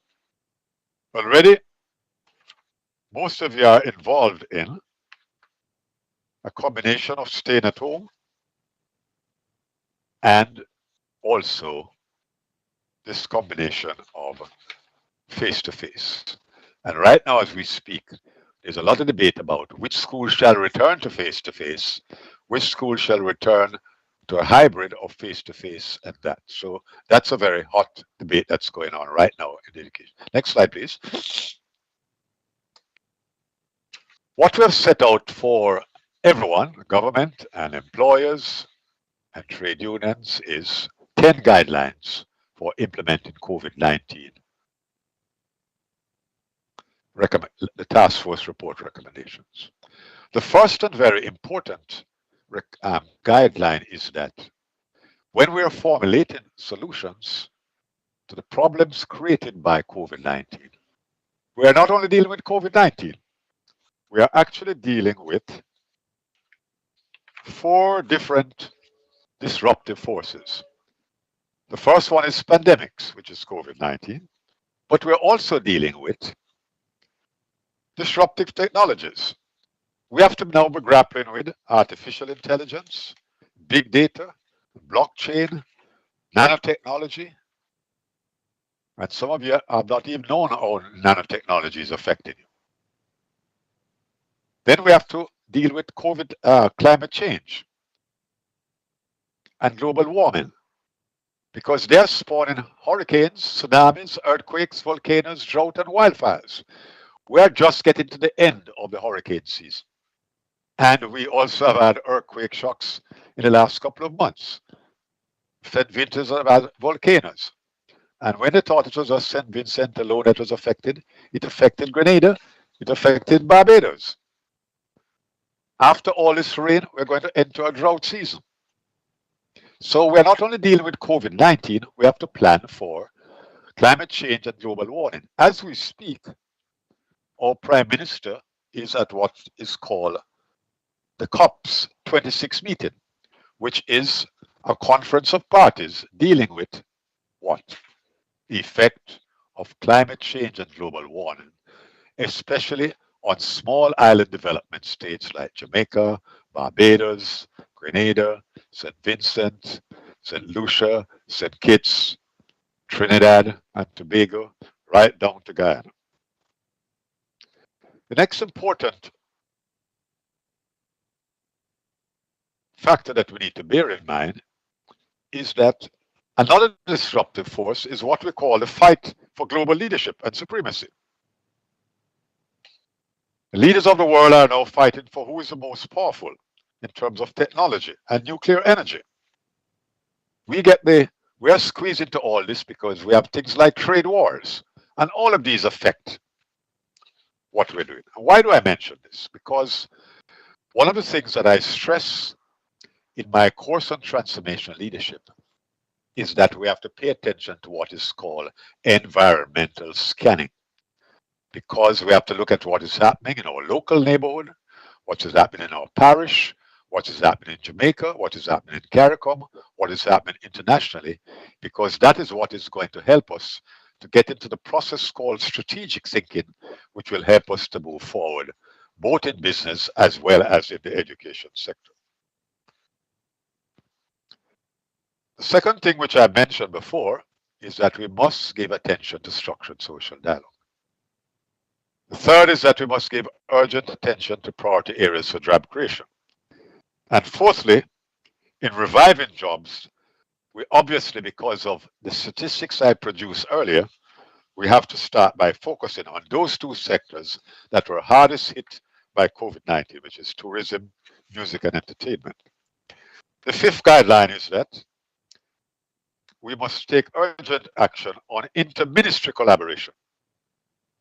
Ministries have to get together in terms of looking at issues like education and training, which is going to turn out to be the number one area that we need to focus on. Job creation and employment. You see how high I'm putting education on the list of priorities for our national development going forward? You are going to be one of the most important areas going forward in our economy. Because if you don't get it right, job creation and employment is going to suffer. First of all, we won't have enough skilled and competent people to make use of the job opportunities that are coming up. Secondly, if they don't have the right competencies, they won't get the higher paying jobs and the higher skilled jobs when all these opportunities turn up. So you can see the important role you have to play. The next area for interministerial collaboration is diaspora engagement. I mentioned the range of support we can get from the diaspora, from remittances to investment, to healthcare, to education. Some of you are benefiting right now from support provided by the alumni associations in the diaspora. I don't know if Montego Bay Community College has a vibrant alumni association. If you don't, you should get one going and have one in the diaspora. The next thing is there's need for interministerial collaboration and digitization of the workplace. So for instance, the Minister of Education have to be talking to the Minister of Science and Technology, because if digitization is to take place, what happens in the Ministry of Science and Technology affects the pace at which the Ministry of Education and our education institutions can put in place both hybrid or virtual teaching learning methodologies. It's also important because digitization affects the entire workplace. The sixth area of guidelines we have presented is that we must ratify important international labor organizations that affect the labor market and translate them as quickly as possible into local labor legislation. And I gave you an idea of some of those before. Deal urgently with improving the institutional capacity and digitization of the Ministry of Labor and Social Security. A lot of people don't realize the important role that the Ministry of Labor and Social Security play in what we're doing.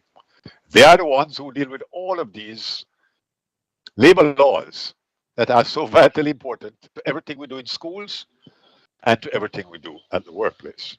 And so they have to be an integral part of this digitized workplace. Number 8, we have to look at certain things when we're going to formulate our labor laws. I'll just give you a flavor of some of those. First of all, our labor laws must, next slide, must be an enabler of economic growth and job creation. Next, it must be of mutual benefit to both the employer and the employee. And third, and very important, it must protect the rights of both employers and employees. That one I want to pause on because that's what the debate is on now currently about whether vaccinations should be mandatory. Because we have to look at both the rights of the employees and the rights of the employers in determining how we move forward. Next, we have to make sure that whatever we do is consistent with international labor standards and international conventions. And fifth, they must have the capacity to respond to any disruptive force that comes up in the future, not only pandemics, but all the others that I mentioned before. And number 9 is the new people-centered approach, which I mentioned before. And you see that I'm repeating for emphasis the areas that we need to look at: building trust, building the creativity and innovation of our people, and so on, which you can see on the slides. And number 10, next slide, is to use a model for responding that can easily be implemented when we have to deal with other disruptive forces, such as natural disasters. So those are the synopsis of what I call the impact of COVID-19 on the labor market task force, our recommendations, and our guidelines for implementing it. I'll complete by now looking at 10 special areas of focus for education and training. The first one is every education and training institution must produce graduates with key competencies for the workplace of the future. And this must involve what we call a mix of hard and soft skills. Critical thinking and complex problem solving are top of the list. Then the soft skills of adaptability, flexibility, and teamwork. You can see how much adaptability both adults, teachers, and children, and workers and employers have to be making. And the importance of how we all work together, which is teamwork. The next is holistic education. What do we mean by that? If we slide down, we can see some more about that. What we're talking about is, in addition to these skills that we mentioned on the top, we have to be dealing with not only subject areas, but personal development. What is going to become important out there is that we pay attention to things like honesty, integrity, fair play, developing in our graduates self-confidence and self-reliance. Next slide, please. Mathematics is going to be of paramount importance. And I'm not biased about this because I'm a mathematician. As you heard in my profile, one of my areas of study was mathematics and physics. But more importantly, when I look across, even before COVID came along, when I looked at the disruptive force of technology and the emphasis that's going to be placed on STEM, science, technology, engineering, and mathematics. And when I looked at the jobs across in the labor market, the top high skills and high paying jobs of the future are going to require competencies in mathematics. So that's an area that all institutions need to focus on. The fifth one is that we have to have English language plus a foreign language, because there are going to be opportunities to migrate without leaving Jamaica. We're going to migrate virtually into other countries. And some of us are going to migrate physically. And what's going to be important is to have another language competence rather than in addition to English, whether it be Spanish or French or German or Japanese or Chinese. And if you notice the investors that are in now, if you look at our roadways, we better start learning how to speak Chinese, for instance. The sixth important area is for education institutions is what we call employability. Not only must we have excellence in the core subject areas, like maths and English and foreign language and science subjects, but we have to put in entrepreneurship for all graduates. Now, I don't know if Montego Bay Community College has a special program in entrepreneurship, because we are training graduates not only to be employed by other people, but to create jobs for themselves. At the end of this, I'll tell you a story about Montego Bay, but let me move on for the time being. Next slide.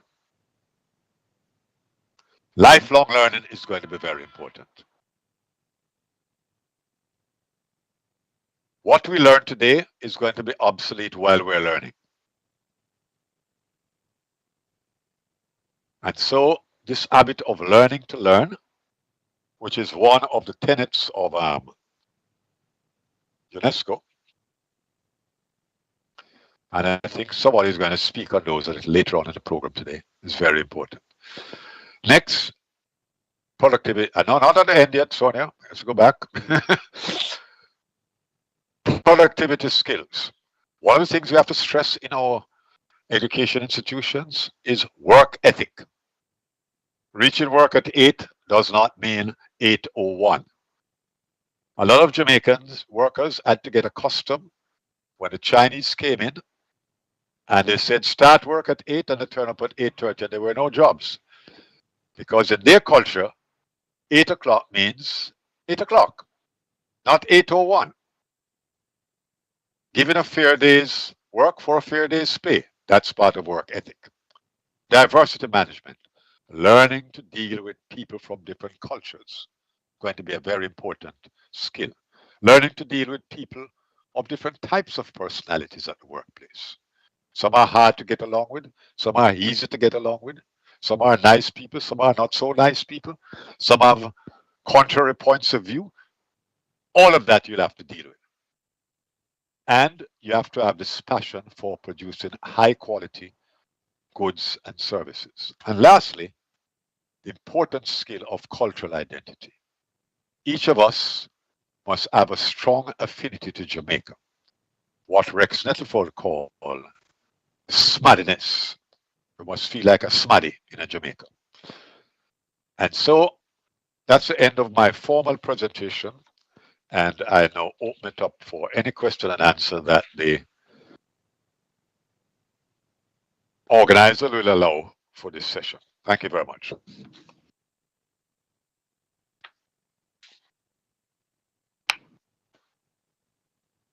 For such a comprehensive presentation, you have outlined a very strategic blueprint, not just for the education system as we navigate the landscape, but you have done it for the entire Jamaica. So it's Someone tell me if I need to leave or continue to stay.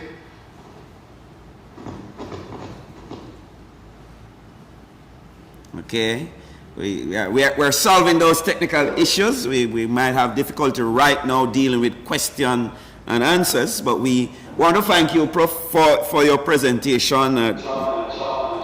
very comprehensive, very strategic, and I believe that they are, specifically for us at the college, there's many pointers that we can take away as we continue the transformation that we need in the educational landscape. At this time, we are running behind time a little, and therefore we are going to move right ahead into the vote of thanks, and that will be done by Dr. Sonia Madden, our Associate Dean for Research. Welcome, Dr. Madden, convener of Research Day 2021.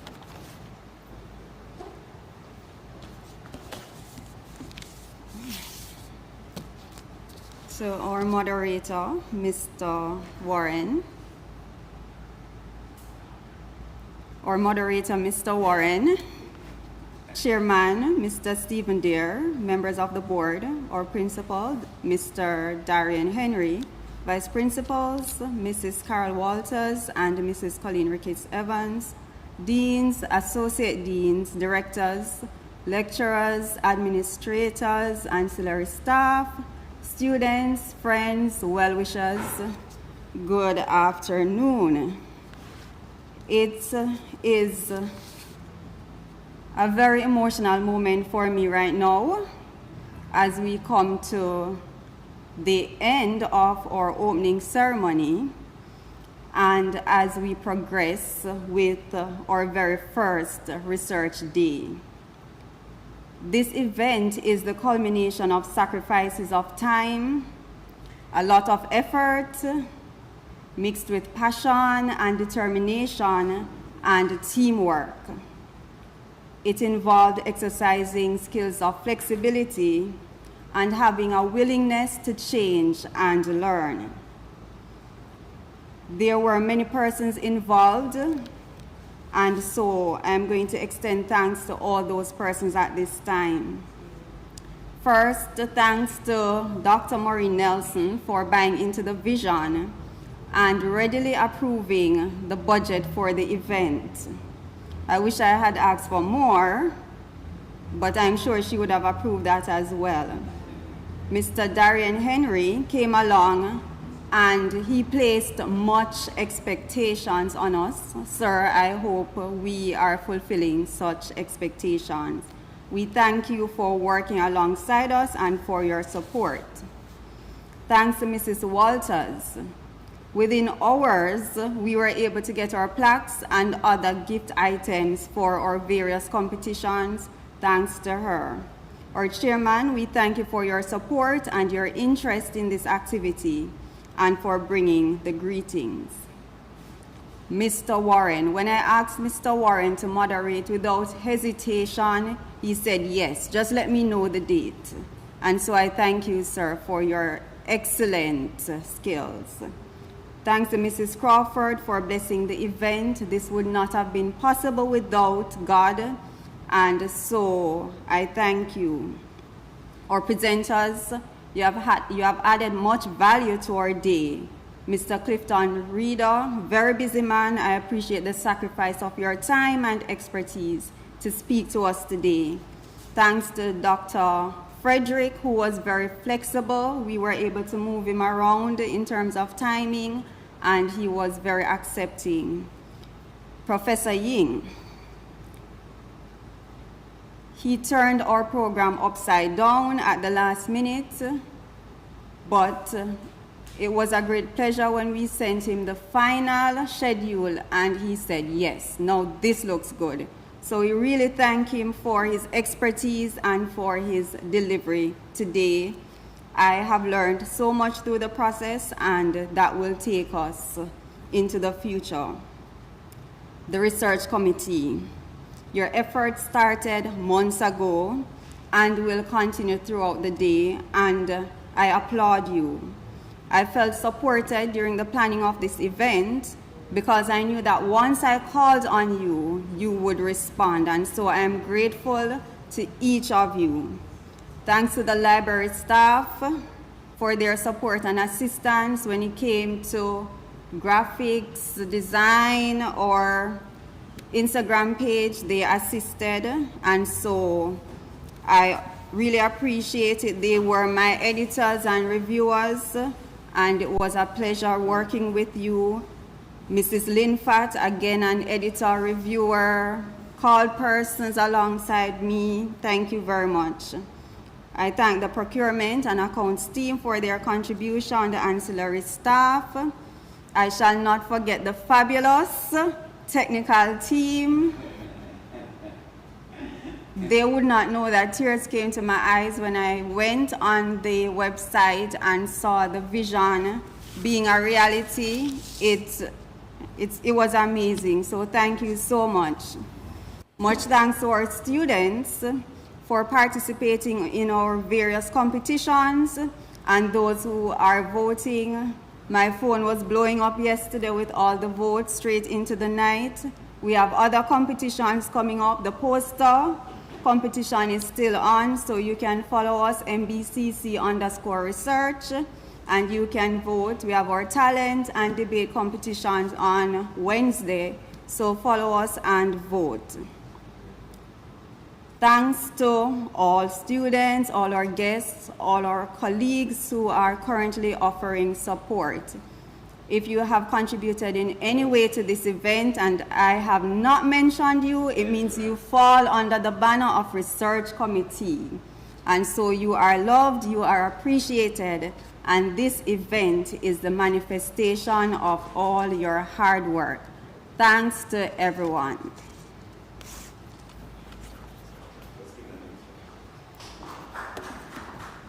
For the remainder of the sessions, you may go on our website, www.mbcc.edu.jm/research. The rooms are there, the schedule is there. Be with us for the rest of the day. We have some great presentations for you. Thank you all for coming.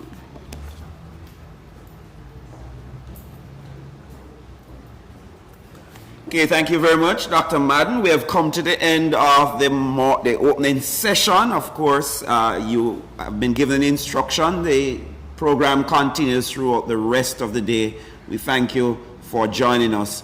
Stay with us, and we will come back later on to room number 1, where we'll have the closing exercises. Until then, ta-ta, later on.